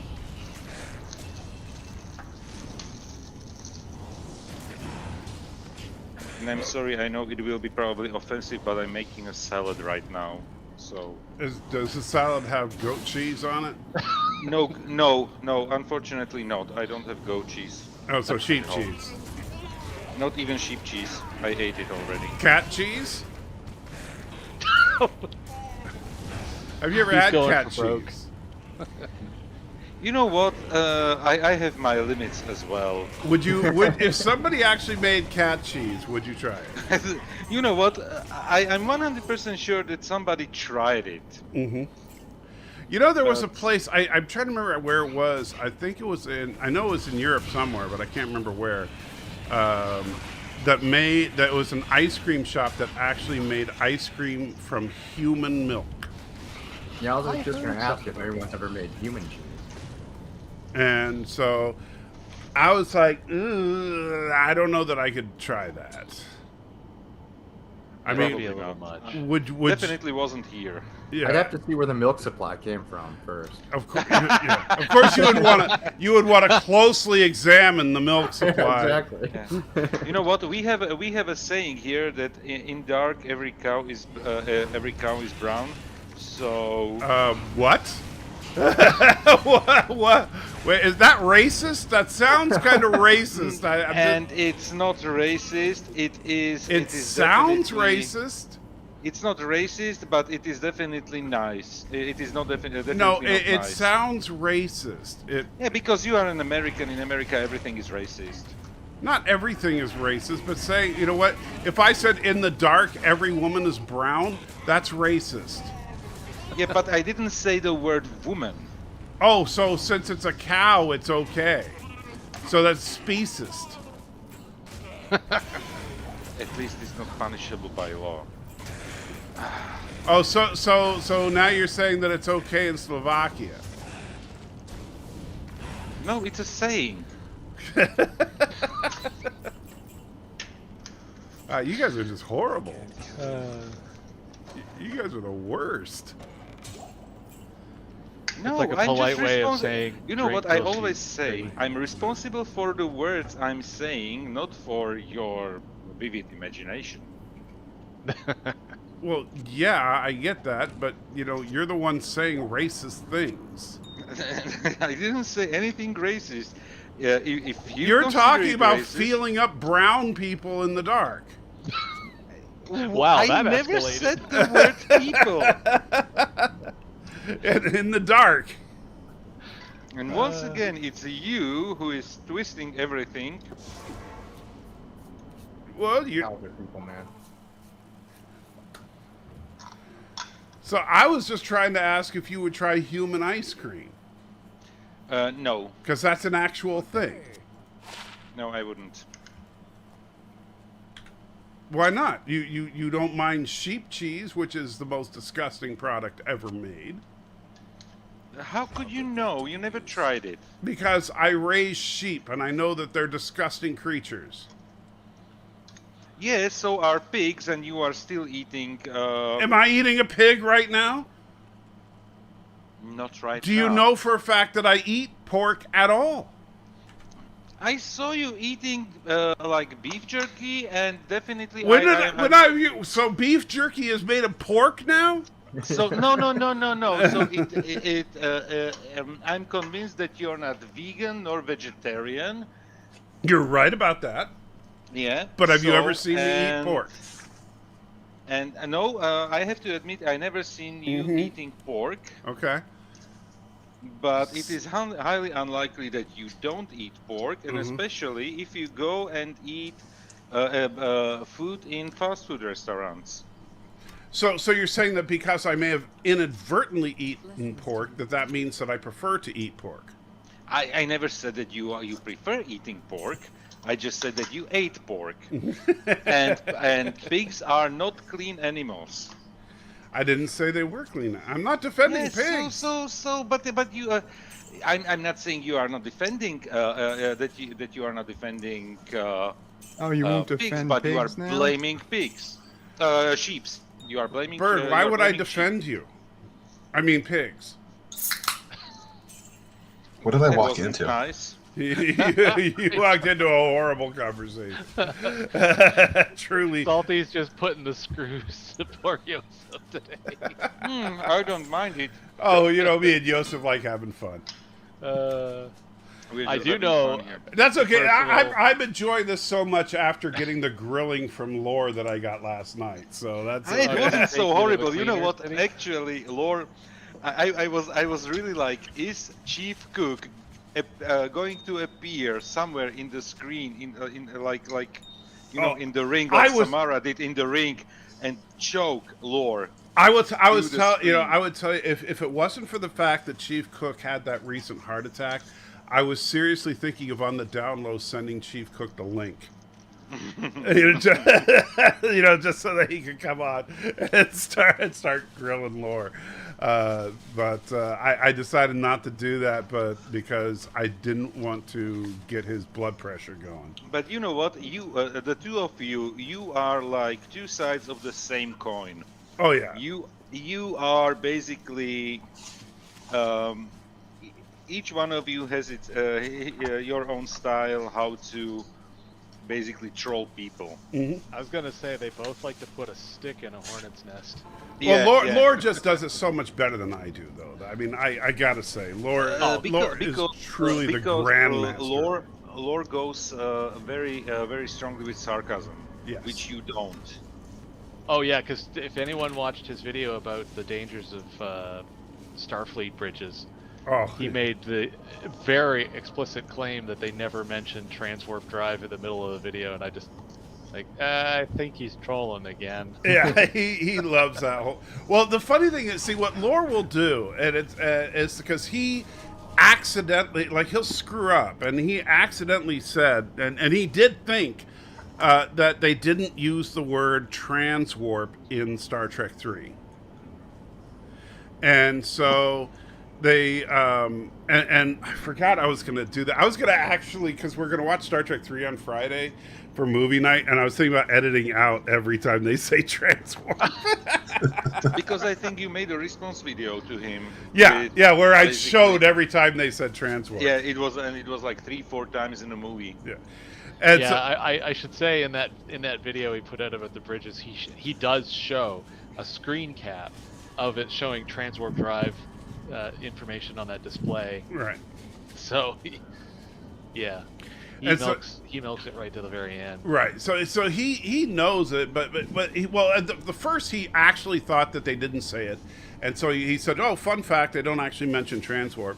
So then, and then when he got called out on it, so then he said, "No, it's true," and so then he started, making his director's cut of the movie.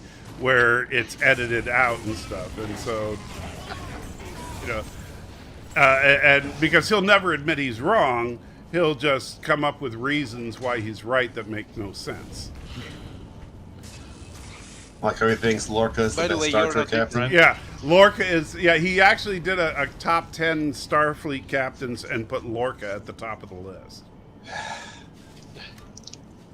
A murderous traitor who's a genocidal maniac, whose biggest complaint about the Terran Empire is that it wasn't genocidal enough.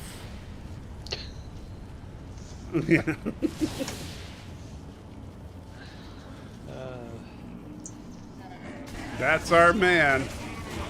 That's the best Starfleet captain ever. And I thought it was meant as a joke, but he really stands behind that. Yeah, Lorca is the best captain. Well, and so then what he changed it to is that he's the best captain until he was ruined. Yeah. And this is exactly, you know what? Next time, just remind me to go his route with his constantly running between goalposts. Right, and that's what he then tells everybody else. Yeah, exactly. He's the master of projection, and so he then. And honestly, he looks like he never ran a mile in his life. So. Oh no! Well, he's run. I have footage of him running. Escaping yes. or running towards somebody. Running towards Bird's car. No, actually, it's I have footage of his clones running. It's quite entertaining, actually. I keep meaning to turn it, since I don't have my old super chat, so I might have to turn it into a new one. Did you really lose all your super chats? Yeah, unfortunately, with the death of the computers and stuff, I don't have most of them. Oh, so when you lost and that Joshua system, doesn't have them because especially like Death to Disco, because Joshua was Death to Disco was so awesome. And but when what happened with the system that you had to send off to Asurion? Asurion, yeah, after all those months, they decided they can't fix it. Yeah, I heard you say that when I was catching up on a video a couple of weeks ago. But what was the disposition of your frickin' hard drives? Because I'd like my data back. Thanks. They never sent me they just kept them. Yeah, that seems weird. They wouldn't send you your hard drive back. No. No, because as far as they're concerned, it's their property now. Yeah, if the hard drive was inside the computer, and you will have it with every single hardware seller.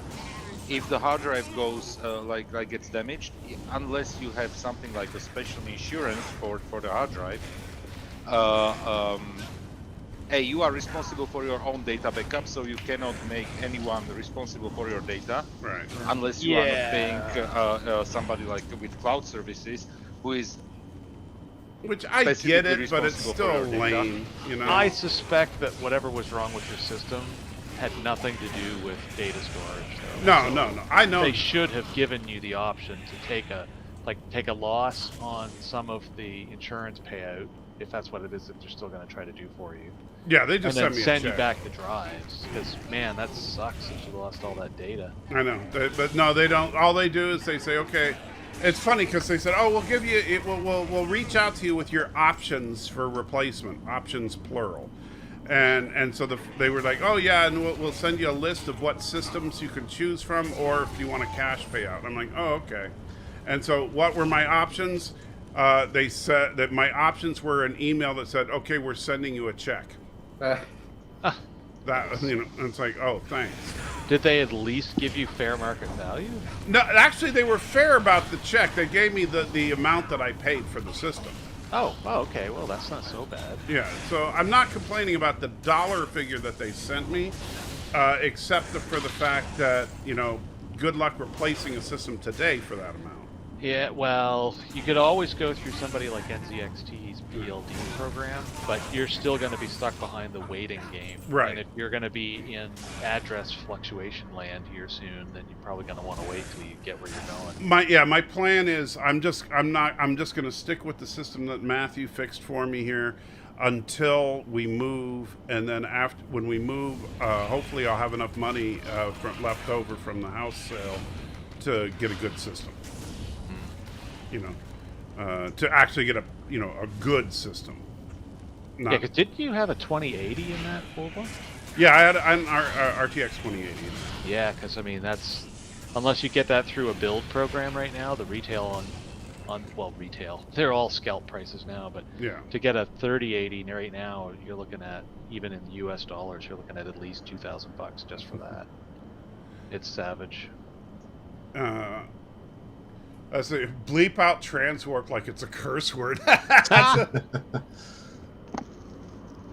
And that's the fun part, that right now usually pre-built systems are the more expensive ones compared to when you build it by yourself. Mm-hmm. Right now the high-end gaming systems are actually cheaper with the pre-built systems, like the Lenovo HP, because they contracted enough graphics cards. Yeah. It's actually funny too, to the point that even some of the more aggressive Ethereum miners were buying pre-builds with 3080s and 3090s so they could get their hands on the cards, and then they were just liquidating the rest of the computer components because even that was cheaper. I'm just tired of the crap, but I gotta wait. Yeah, my son wants a new video card, but he's paying for school now with all the money he's got, so he knows not to spend $2,000 on a new video card. I like, personally, I think here's the deal. I'm going to keep doing, goat cheese with Yosef live streams until Yosef decides to pay me off by getting me a high-end system. There you go. That's my plan. As long as it is not goat milk, I'm fine with goat cheese. Oh, so thank you for the information. So I will continue to talk about goat milk with Yosef. I apologize, not goat cheese. Finally. Well, you see, now you know how to get the illegitimate hardware sent over. You send him a crate of goat cheese, and he sends you back a crate of quote unquote goat cheese. Just see going through customs. It's quote unquote goat cheese, and it's a whole system from Dell or something. I can tell you that it would be probably easier to get over to the United States the computer itself than the actual cheese. Yeah, because probably it's less perishable food, and this well. is something that you cannot. You basically cannot send perishable food. No. And even if you did, there'd probably be some kind of import tariffs, depending on what it is and how it's seen. If it's seen as too artisan, then there could be some kind of crazy tax.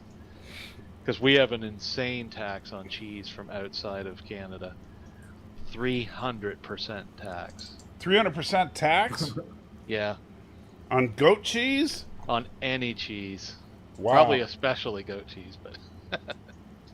But yeah, 300%. What if I send you goat milk and you can turn it into cheese yourself? Actually, you want to have a laugh? You want to talk about some funny things and loopholes in government as you go through the rest of you're getting all your world straightened out for when you move and everything. If you're like DiGiorno or whatever for pizza brands, if they send frozen pizza in a kit or in a, throw it in the microwave type pizza, the cheese is not taxed. But if I try to bring a specific kind of craft cheese across the border from just over from Maine, if I actually get picked up by CBSA, they would actually charge me a 300% tariff on that cheese. So send it as a pizza kit with extra cheese. Yeah. So Caesar's Pizza did this deal where all the pizzas were kits that were shipped in from the U.S. at U.S. Dairy prices. So a bunch of the pizza places across the country started to have to come up with creative ways to cut their costs because they found a loophole through the whole cheese tariff thing. It's like, anyone that thinks government is smarter than businesses is a fool. So Trace is recommending EVGA's wait list, the closest way to buy a card near MSRP. Yes, but they're out of stock on literally everything right now. I checked just the other day out of curiosity. But you can still get on the wait list. But you've got, Trace, comment if I'm wrong, but it's something like 5 hours from when they actually contact you, and if you don't act in that 5 hours, you lose your spot, I think is how it works. So you got to be like money in hand, ready to go, basically. Yeah, this system is running dual 780 Ti's. Yeah, that'd work pretty decent. And so, which is old, but doing the trick. Well, I mean, and if you're only gaming at 1080p, then that's fine. Right, which is what I'm doing, obviously. Because I was using a GTX 760 just up to last summer, and I finally just moved up to a 1650 Super, and it still gets the job done for me. So now, granted, when you look at Steam, you will find out that the 780 is still a very popular card amongst players. Yeah, Trace says 8 hours. Yeah. For that, for response if you get on the EVGA list. So so I got an i7. What is it? An i7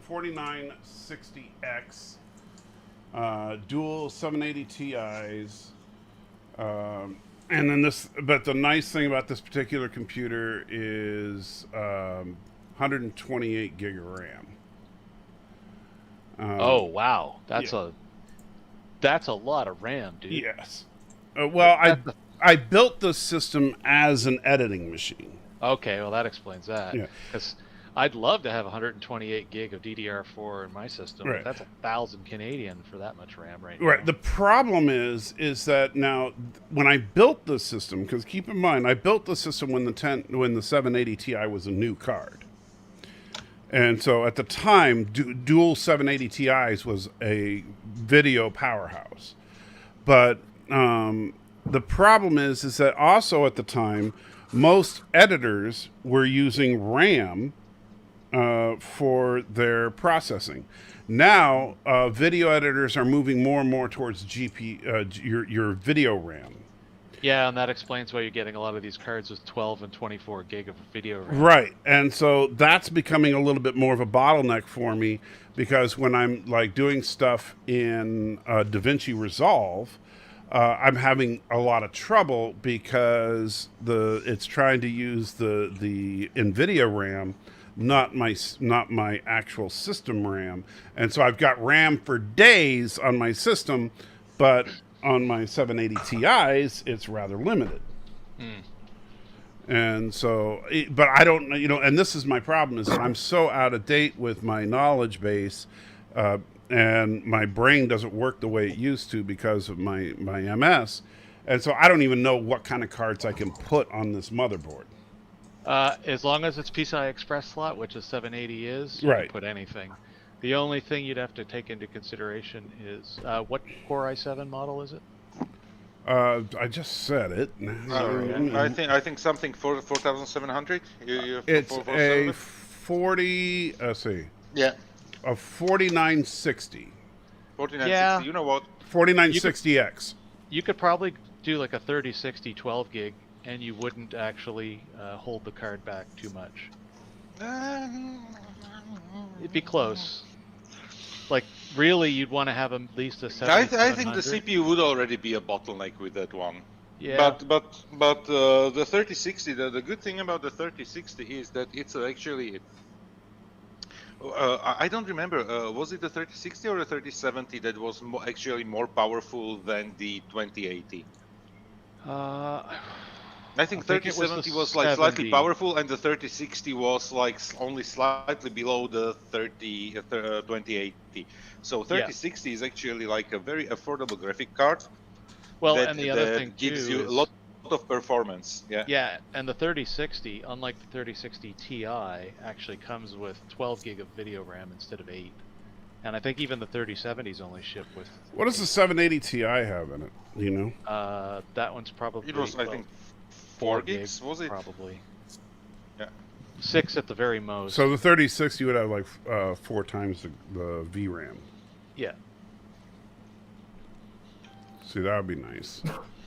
And also the clock speeds would be way higher, but yeah. And how much would the 30? But I'd have to get. I don't. You know what? It's like asking about how much the graphic cards cost. Yeah. Is something that literally changes day by day. Well, I know, but what's the typical pricing right now? If you wanted one right now, it's about 1,000 Canadian, so it'd be about 800 US. Mm-hmm. If you go on the EVGA wait list, you can theoretically get one for about 400. So 400 is about the MSRP on them. That's that's the normal price for that card. Mm-hmm. Yeah. And when they say, and what's the wait? Like, what are people waiting? How long are they waiting when they get on the wait? Sometimes months, depending on the brand. Jeez. Yeah, EVGA is one of the bigger AIB. Yeah, EVGA is one of the better ones. Yeah, definitely. Yeah, and it's like a couple months at the worst for some models. The more expensive the model, the longer the wait, because the silicon quality has to be maintained. Right. So, like, getting a 3080 or a 3090 would be harder to get than a 3060. So 3060 speaking English again. Yeah, I'm a little out of my league talking about this stuff, but yeah. I mean, with the 3060, does it take the same amount of space as a 780? It depends on the model, but I think but you mentioned that your case is it's a standard. You have it's a standard huge mini case. It's not a huge case. It's a standard mini tower. The 780s that you have, do they look like they're closer to about a foot in length? That's probably about right. Yeah, most of the 3060s are definitely shorter than that because they're the entry-level 3060s are usually only a single fan, and most of the ones that sell are usually only dual fans. So you're looking at probably only 7 to 8 inches instead of like 11 to 12. I wonder if my power supply would be able to handle 2 of them. What power supply do you have? You got an 800 watt in there right now. Oh yeah, should be fine. It'd be okay, yeah. Yeah. Around 600 is like something that you buy with a standard graphic card today. And unless you were gonna actually, be a jerk and use it as a dedicated mining rig. No, then no. Even if you had both cards cranked right up, they're never going to be at 100% constantly like a miner would. So an 800 or 850 watt power supply would probably be sufficient, especially if it's a reasonable brand. Like, it's not like Roseville or something like that from Newegg. And by the way, there should be like secondhand market flooded with the mining cards. Yeah, China, especially from China, because because in China they are basically closing down all the farming farms. Yeah, and aggressively too, because they're having serious power issues. Yeah. Well, with people just building rigs just to mine. Oh, rigs, rigs, farms, warehouses. Warehouses filled with basically main boards filled with graphic cards just for mining. Nonsense. It's literally big halls. Yeah. And what's even more frightening is to make things work even better. And a lot of people don't know this, because normally you'd look at, the limitations of a PC chassis and think, oh, well, maybe this is what they're doing. But I'm sure, Josef, you've seen some of the things where there are actually adapters that connect on as a 1X or X1 PCI Express connection onto the video card, and then they convert to a USB connector, and then you connect that to the system that's running it just over USB. Because all you need to do is get the data into the video card for processing. So you've got some places where it's a system board with dozens and dozens of cards hanging off of it over USB. And then, of course, being a warehouse, there's thousands, maybe in some cases even tens of thousands of cards in some warehouses. Tens of thousands of cards. They literally used abandoned hangars for planes, like, and filled it to the brim with graphic cards, basically. Yeah. Did you hear about the one in the UK that they caught? No. Someone spliced into the grid. Into the power grid? Or into... That's ridiculous. Yeah, and they got in a huge amount of trouble because someone managed to back calculate how much power they were using, and it was massive. So you're saying they spliced directly into the power grid? Yeah. Hey guys, gotta drop off. Got an appointment. All right, have a good one, Bird. See you later. Take care. Bye. Bye. Death to Kuroga.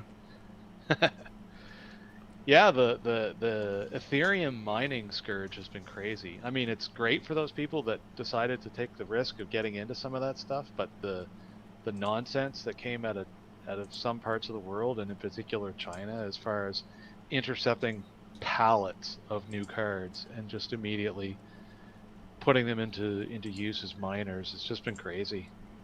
As much so what's as there the is difference between the 3060 and the 3060 Ti?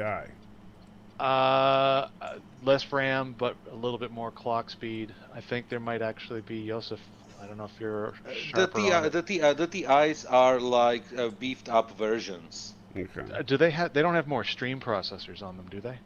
I think they do. They have higher RAM. Usually, like 25 to 50% well, it looks like the regular RAM, 3060 has, like, when I'm just looking around on Amazon and stuff, just kind of comparing them. Looks like the regular 3060s have like 12 gig of RAM. But the 3060 Ti's have 8 gig. So TIs have less? Yeah. Yeah, they do, because they're intended for use by video yeah. gamers as opposed to more casual or like graphics use. Yeah, you're right. You're right. So the regular one is. Yeah. And I see like there's a 3060 V2. That depends on the board manufacturer. See, AIB or an add-in board maker like EVGA, they can either use effectively you could just call it the template. Right, like this is an Asus Phoenix 3060 V2. Yeah, so it could have been like an updated board where they first were building the 3060s earlier this year, and then they realized there's some tweaks they want to make Right. to either decrease power consumption or increase power availability to Right. the processor for overclock or whatever. But I'm trying to find out. I think, let's see here. Where is it? Yeah, the 3060 Ti has more CUDA cores, Joseph, by a lot. A regular 3060 has 3,584 CUDA cores in its processor, and a 3060 Ti has 4,860. Hey, Kronos, I see you backstage there, but it shows your device is not connected, so it won't let me bring you in until you. He will not. He does it deliberately. But Kronos, it's good to see you again. He will never come up to the panel. He just does this. Then he comes up, types something into the chat, and leaves. Oh, there he is. Yeah, just wanted to say hello. That is all. Well, it's always good to see you, Kronos. Well, Thomas says the one has 2 letters in its name. That's the difference. Yeah, yeah. I'm trying to see what the difference is. Just kind of looking at them online. And you know what? And another problem is there are so many versions of the graphic cards, and basically you would literally have to run like benchmark tests just to compare the same model, because it's so confusing because they give you the same name. But so it means, okay, the basics are there, like the CPU is the processor is there, and the required amount of memory. But there are so many other different parameters that you need to follow just to get, you know, like the higher frame rate out of the graphics card. And then you have like the how do you call it when they make like basically like not the prototype but reference cards. Yeah, yeah, that's that's what I was talking about earlier about if an AIB chooses to use it or make their own. Yeah. And the reference card is basically like the creme de la creme, and then you because this is basically like this is the ideal what it should be, and then whatever the manufacturers create out of it, it's up to them, and that's why you need to EVGA or Asus are, let's say, the better known brands and the better cards, and then you have because what is the difference? How many fans they put on the graphic card? Sometimes it's like 2 fans, sometimes it's 3 fans.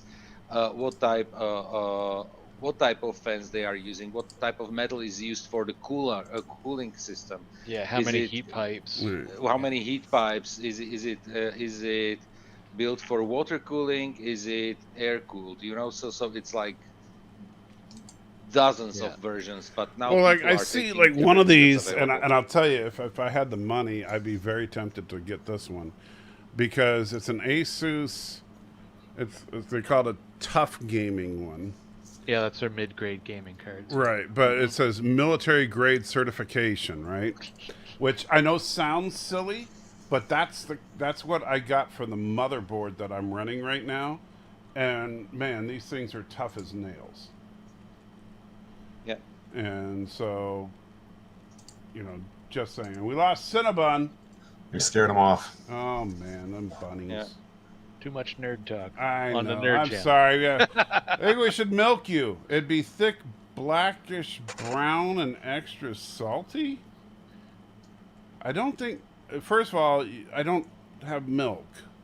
I'm male. What's with Cinnabon and John's name on the panel? Well, John's computer specs normie. I think. That was an accurate description. Yeah, I think it's because John's tired of us talking about computer stuff. So, how about we talk about something other than computer specs? Because you know, it's gonna. I apologize for sidetracking with all that. Oh, Well, you talk Cinnabon about left whatever a you want. message there. He just said he had to step out. Oh, okay. I Yeah. hope we didn't piss him off.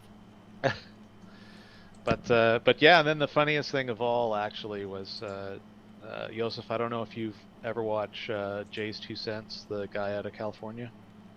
No. he was talking about the fact that they made a startling discovery, startling in that nobody expected it to be a thing, about 2 years ago, where they found out that you can actually put the same video card on 2 different motherboards and end up with not just statistically variant benchmark differences. See, they just completely ignore me. No. Why even do a live stream? They just completely ignore anything I say. I say, hey, let's talk about something else. Nope, they go right back to it. No, video cards. Doesn't matter what Salty says. Nope. Hey, it's better than talking about mil-spec hardware in the military. Hey, you know I'll back down when you tell me not to. So. Bunch of jerks around here. So, how was your live stream last night, John? It went pretty well. Did Matthew actually show up? Surprisingly, yes. Well, that's good. And what graphic card does Matthew have? Well, we're just going to have 2 different conversations for the rest of this live stream. Congratulations. Everything is screwed from here on out. Welcome to Morning Goat Milk with Yosef. It's like Windows on a submarine. Oh, no! You did not have. If this keeps up, I might make a goat milk category for Jeopardy. What kind of cars have you guys been looking at? What kind of cars? Yeah. I'll tell you, okay, there's cars that are like high on my want list, and then there's cars that are like, okay, maybe a little more practical on the list, you know? Because I'll tell you, as far as high on the want list are EVs. I would, like, for example, I would love to get the Mustang Mach-E. I don't know if you've looked it over at all. Oh, yeah. But man, the Mach-E GT edition, not the performance version, by the way, because the performance package is, look, it goes 0 to 60 a little faster, blah, blah, blah. I just want the extra range. Yes. Yeah. You know, I don't care about the 0 to 60 crap. I like the extra. I mean, cause come on, it's a freaking SUV. You know, I don't. Exactly. You know, I don't care if it can go 0 to 60 in 3 seconds. I just want to be able to get from point A to point B without having to recharge halfway there. And the nice thing though is that these fast chargers now you can recharge in less than half an hour. So it's getting to where you don't have to spend all day long at a charging station and that kind of thing. And thank you, Kronos. You enjoyed the show. That's good. That's the goal. So the Mustang Mach-E is like way up at the top. I really, really like that car. And with the way that fuel prices are, it would be really nice to be able to do it electric. So that, you know, if we're going to be driving from someplace like Southern Illinois or Northern Alabama to Middle Tennessee and back and forth on a regular, it'd be nice to not have to burn gas doing so. And then, you know, some of the Teslas are nice. The problem is that to get a Tesla with extended range really bumps up the price. Oh, well, and the other thing you got to watch out for with Tesla is they don't have a dealer network. They have stores. Right. And if you're not near one and you have issues, and you will, because the build quality is, the powertrain on them is excellent. Yeah, the build quality, but the build is quality horrible. is Right. terrible. And I've heard people say, yeah, if you have problems with your Tesla initially, you're you know, once you get it going, then a lot of people are happy with it, but usually initially you have some issues. And then you also have, you know, with Tesla, it's like there's some good things and some bad things about the brand, but you know, honestly, with the Mach-E, you have the fact that it's the Ford brand, the Ford network. You got a lot going for it. The only thing Ford doesn't have is a charging network. That would be really nice, you know. They are actually part of the well, they're the Electrify America Electrify thing. America network. Yeah, right. They help fund that, and they use the what is it, the 1772 standard. Right. Anyway, it's the plug number, the ISO plug number for that plug that they use. This is one of the things that bugs me with Tesla is that electrically their plug is the same. It's just physically they made it different so that people couldn't use their Tesla supercharger network. Right. And which is stupid, but I know it's silly. But yeah, I would consider that a reasonably good vehicle to look at, especially if you're going to go look electric. Right.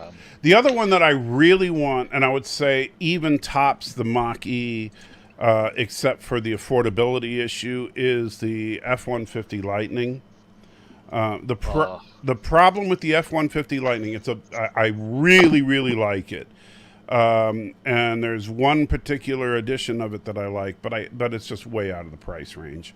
It's because I would have to spend about $75,000. Yeah, and I got super excited when I saw them because the availability in Canada was the same as in the U.S. as far as when they were put on market. And then I looked up the price and cringed. Right, because the base model is dirt cheap.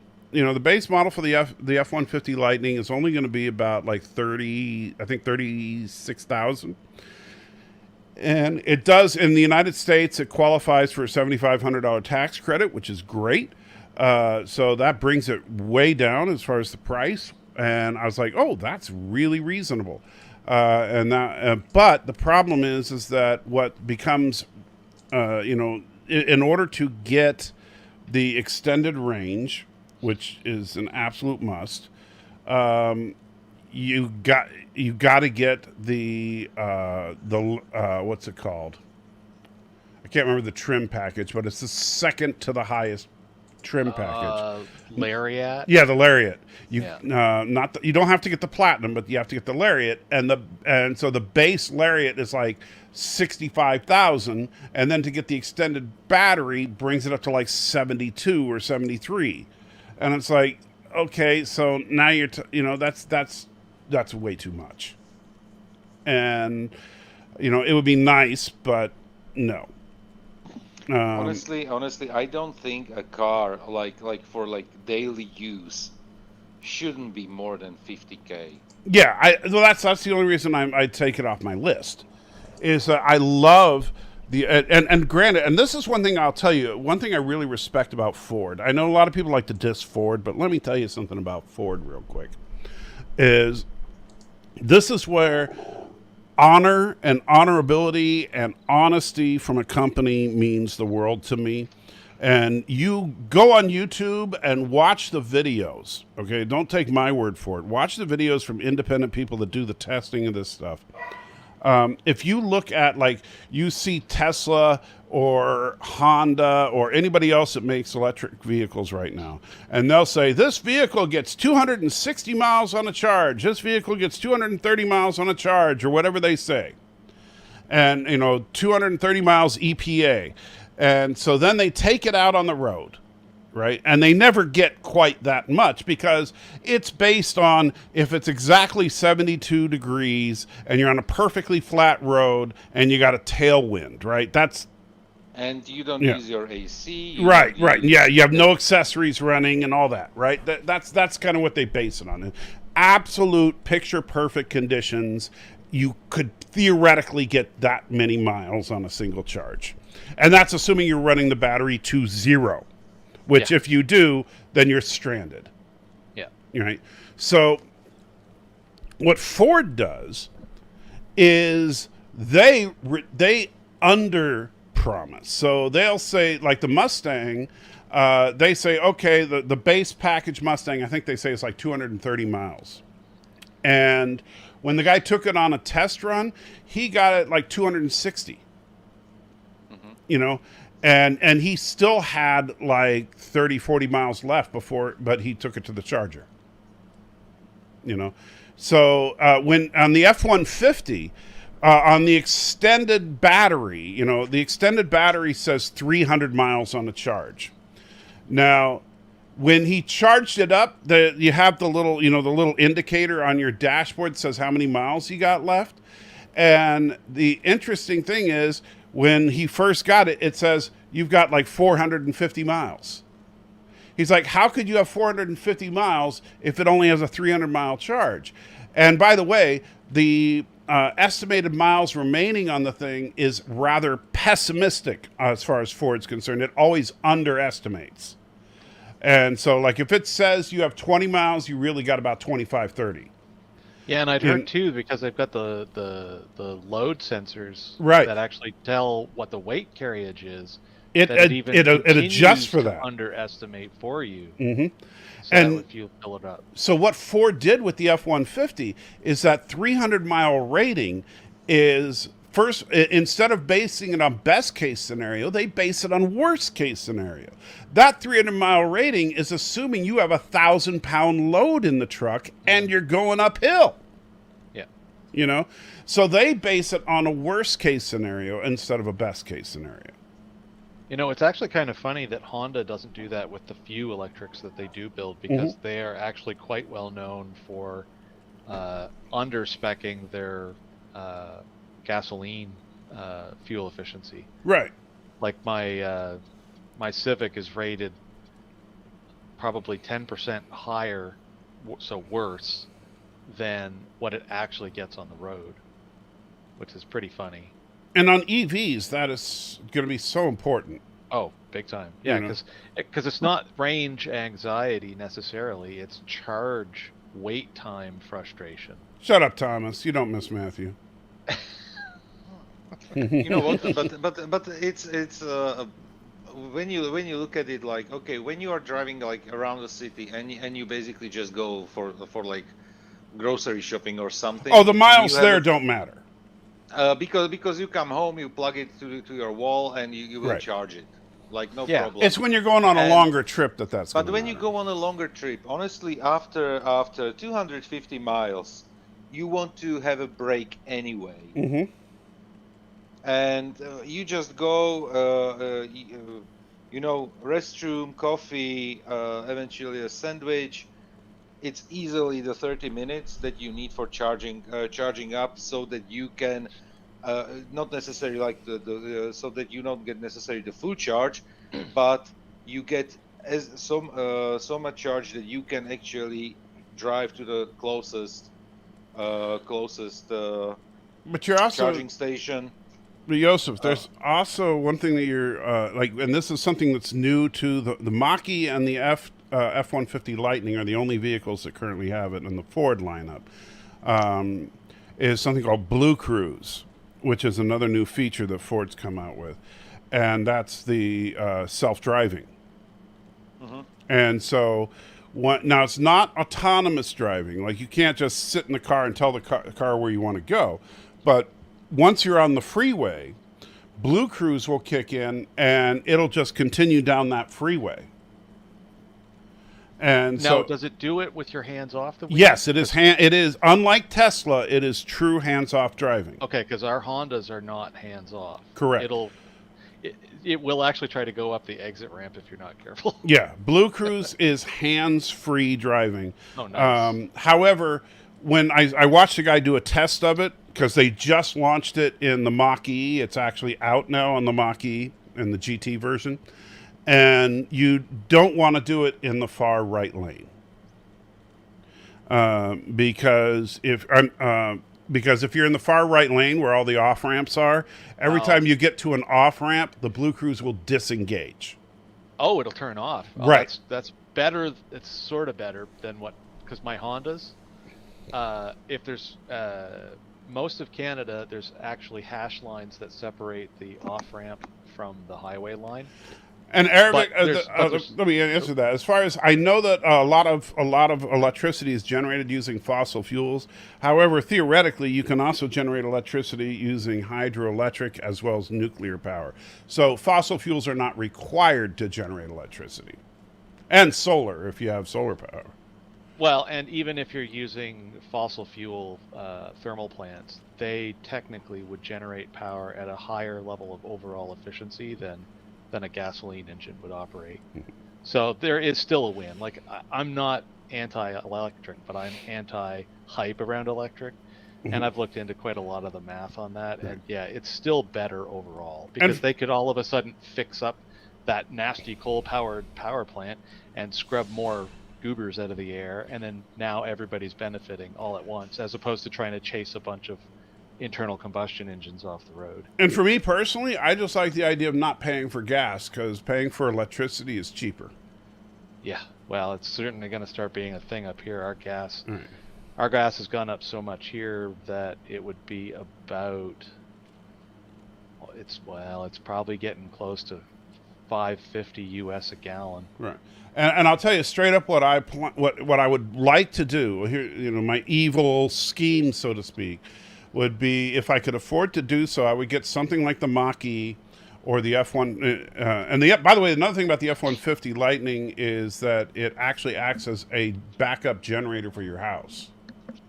It's a built-in inverter, so that if your power goes out, it'll act as a battery pack for your house.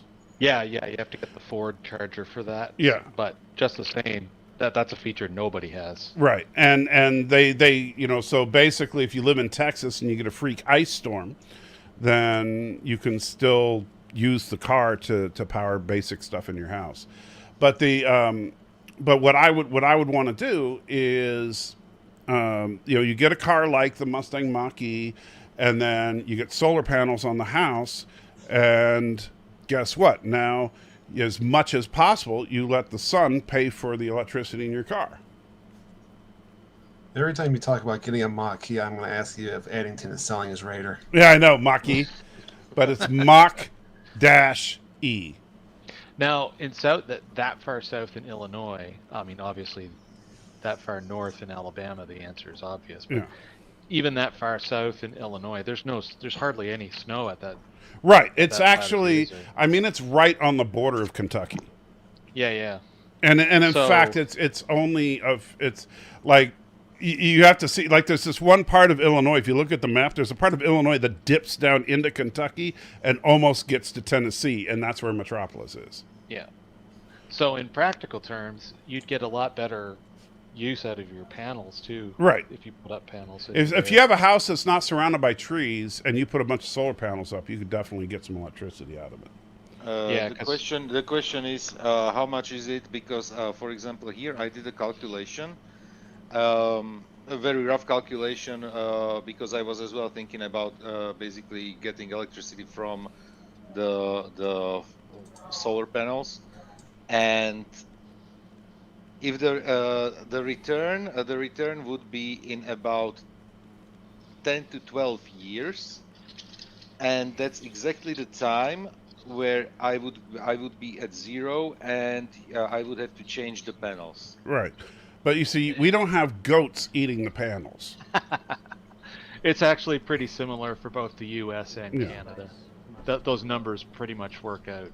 It'd be better for Salty, where he is, compared to where I am in Canada, because he's far enough south that his winter exposure is actually a lot better. So Mrs. Matthew donated $1 while you're saying that, and asked, what is the best horse and buggy brand? Did the government pay taxes on hay, or did the government tax hay as bad as they do gas? I'm not going to answer. They would if they found out you were using it. Yeah. You'd have to ask John, since he's the one that looks more like an Amish person. I don't have the depth of experience that you do with horse and buggies. By the way, fun fact, in the UK, in all the London cabs, they need to have basically the booth in such a size that you can put in a how do you call it, like a bowl of hay. Is that why the brownie cabs are that size and shape? You just I don't know if it's I know that basically the booth area needs to be in such a dimensions that you can put a ball of hay in the back, because the law is still from the times when they were using basically horse carriages, so that you can feed your horses. Oh my laws. Yeah, but I would say that I get that the solar panels are, you don't make a ton of money off of them. I mean, you don't get rich off of putting solar panels up, but you do have the advantage of kind of like when you buy a house cash. You have the advantage that if you don't have power, you still have power. As long as you've got the batteries. Right. But you need to have a battery, and the batteries to run your house are expensive as hell. That's the killer. Yeah. That's the killer. And if Well, you're doing like feed-in tariffs on the grid, like if Illinois supports that, then that's a really good thing to do in general, and then focus on adding battery capacity later. Yeah, but the batteries, when I checked it, it was something like 40K, which is like... yeah. To run my house in the wintertime, because even though we've got a geothermal heat pump, it's powered by electricity. So at the deepest part of the winter for us, for me to have enough batteries to be sure that I could say last 5 days of bad weather, it would be $45,000 to $65,000 just for batteries and the inverters. Because one is the panels, and you can okay, actually when you have the panels, you can have an agreement with your local distributor, at least how it works here, so that you can basically, your excess electricity goes in something that they call virtual battery. So when you create it, you can then get it back for free if you need it. Yeah, that's the one thing. But if there is an outage, you know, you are screwed anyway because you don't have electricity, unless you get a battery pack. But once again, just when I think about it, that I don't know about the prices in the United States or Canada, but if I put the solar panels on my roof, it would be something like 12K I would need, plus the battery, which is additional those 40K, which is way more expensive than what I would spend monthly on electricity, because we pay here in my house, and it's a 5-bedroom house. How much was it? 3,000 square feet, is it? Look like a nice house, and we pay €100 a month. You know, so that'd be about 125 Canadian or US, about 150 something like that. Just and when I say 12, when I do the calculation, I would pay 12,000 for the solar panels, and I pay €100 electricity per month. So it's 1,200 a year, and after 10 years, I would have to change the panels. Approximately 10 years, 10 to 12 years. Wow. How many kilowatts do you mustn't pull down much. Do you actually, better question is, do you heat with electricity at all? No, gas. See, there's the key. Yeah. And see, that's the other thing too for the east, like the whole eastern section of the U.S. Like I think, Salty, and even in your neck of the woods, gas is pretty big on the agenda for heating, isn't it? In a lot of places, yeah. Yeah. See, that's a big thing. Like we had between a bunch of hydroelectric projects in New Brunswick, and then they built a nuclear power reactor down near St. John back in the late 70s. The province focused everybody on use electricity. Electricity is clean. So I'd say probably 80% of the houses in New Brunswick are baseboard electric or some form of electric. Like I've got a geothermal, but you might have like a forced air electric furnace or something like that. But yeah, with electricity being my only form of energy that I use, that's why my power bill is huge. We chew through 22,000 kilowatts a year. Okay, which, but yeah, if you talk to someone in Texas, they'd fall over if you told them that. Because my sister's like, my $80 bill. Yeah, but you are heating, heating your house probably 10 months in a year, so. Yeah, kinda. Yeah. Actually, you know what's funny is you're more north than I am, and I probably have to heat more than you do. It's probable, because the first time my thermostat turned on the heating this year was at the end of September, and I like it actually warm in the house, 22 degrees Celsius, which is, I don't know how much in freedom units. But C2F, That's an easy calculation. I think it's like 76 or 74. And when I go, it's 72. Basically, the house is in the at 72 or a little bit higher, which is so that I can walk around with in shorts and t-shirt, so that I don't need to put on like 2-3 layers of clothing when I'm inside. No, thank you. Yeah, that's one sacrifice I won't make. I like to be nice and comfortable in my house. Thanks. Yeah, exactly. And another thing, I have like floor heating everywhere. Now I'm jealous.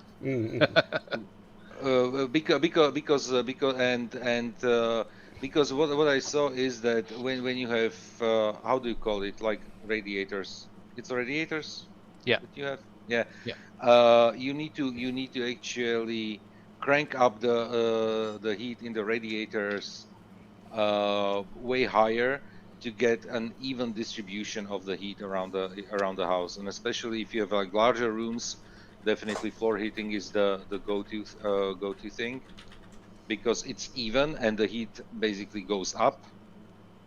So it's the theory for electric baseboard is that it's supposed to convect up the wall around the ceiling and then rotate to the far side of the room, which is why if you ever see pictures of houses with, well, actually with any kind of baseboard radiator, the theory is that you put the radiators on the outside wall and then the heat slowly rotates the air into the middle of the house and then pours back across. But that's silly talk. I don't know that that's doesn't theory. Really work right.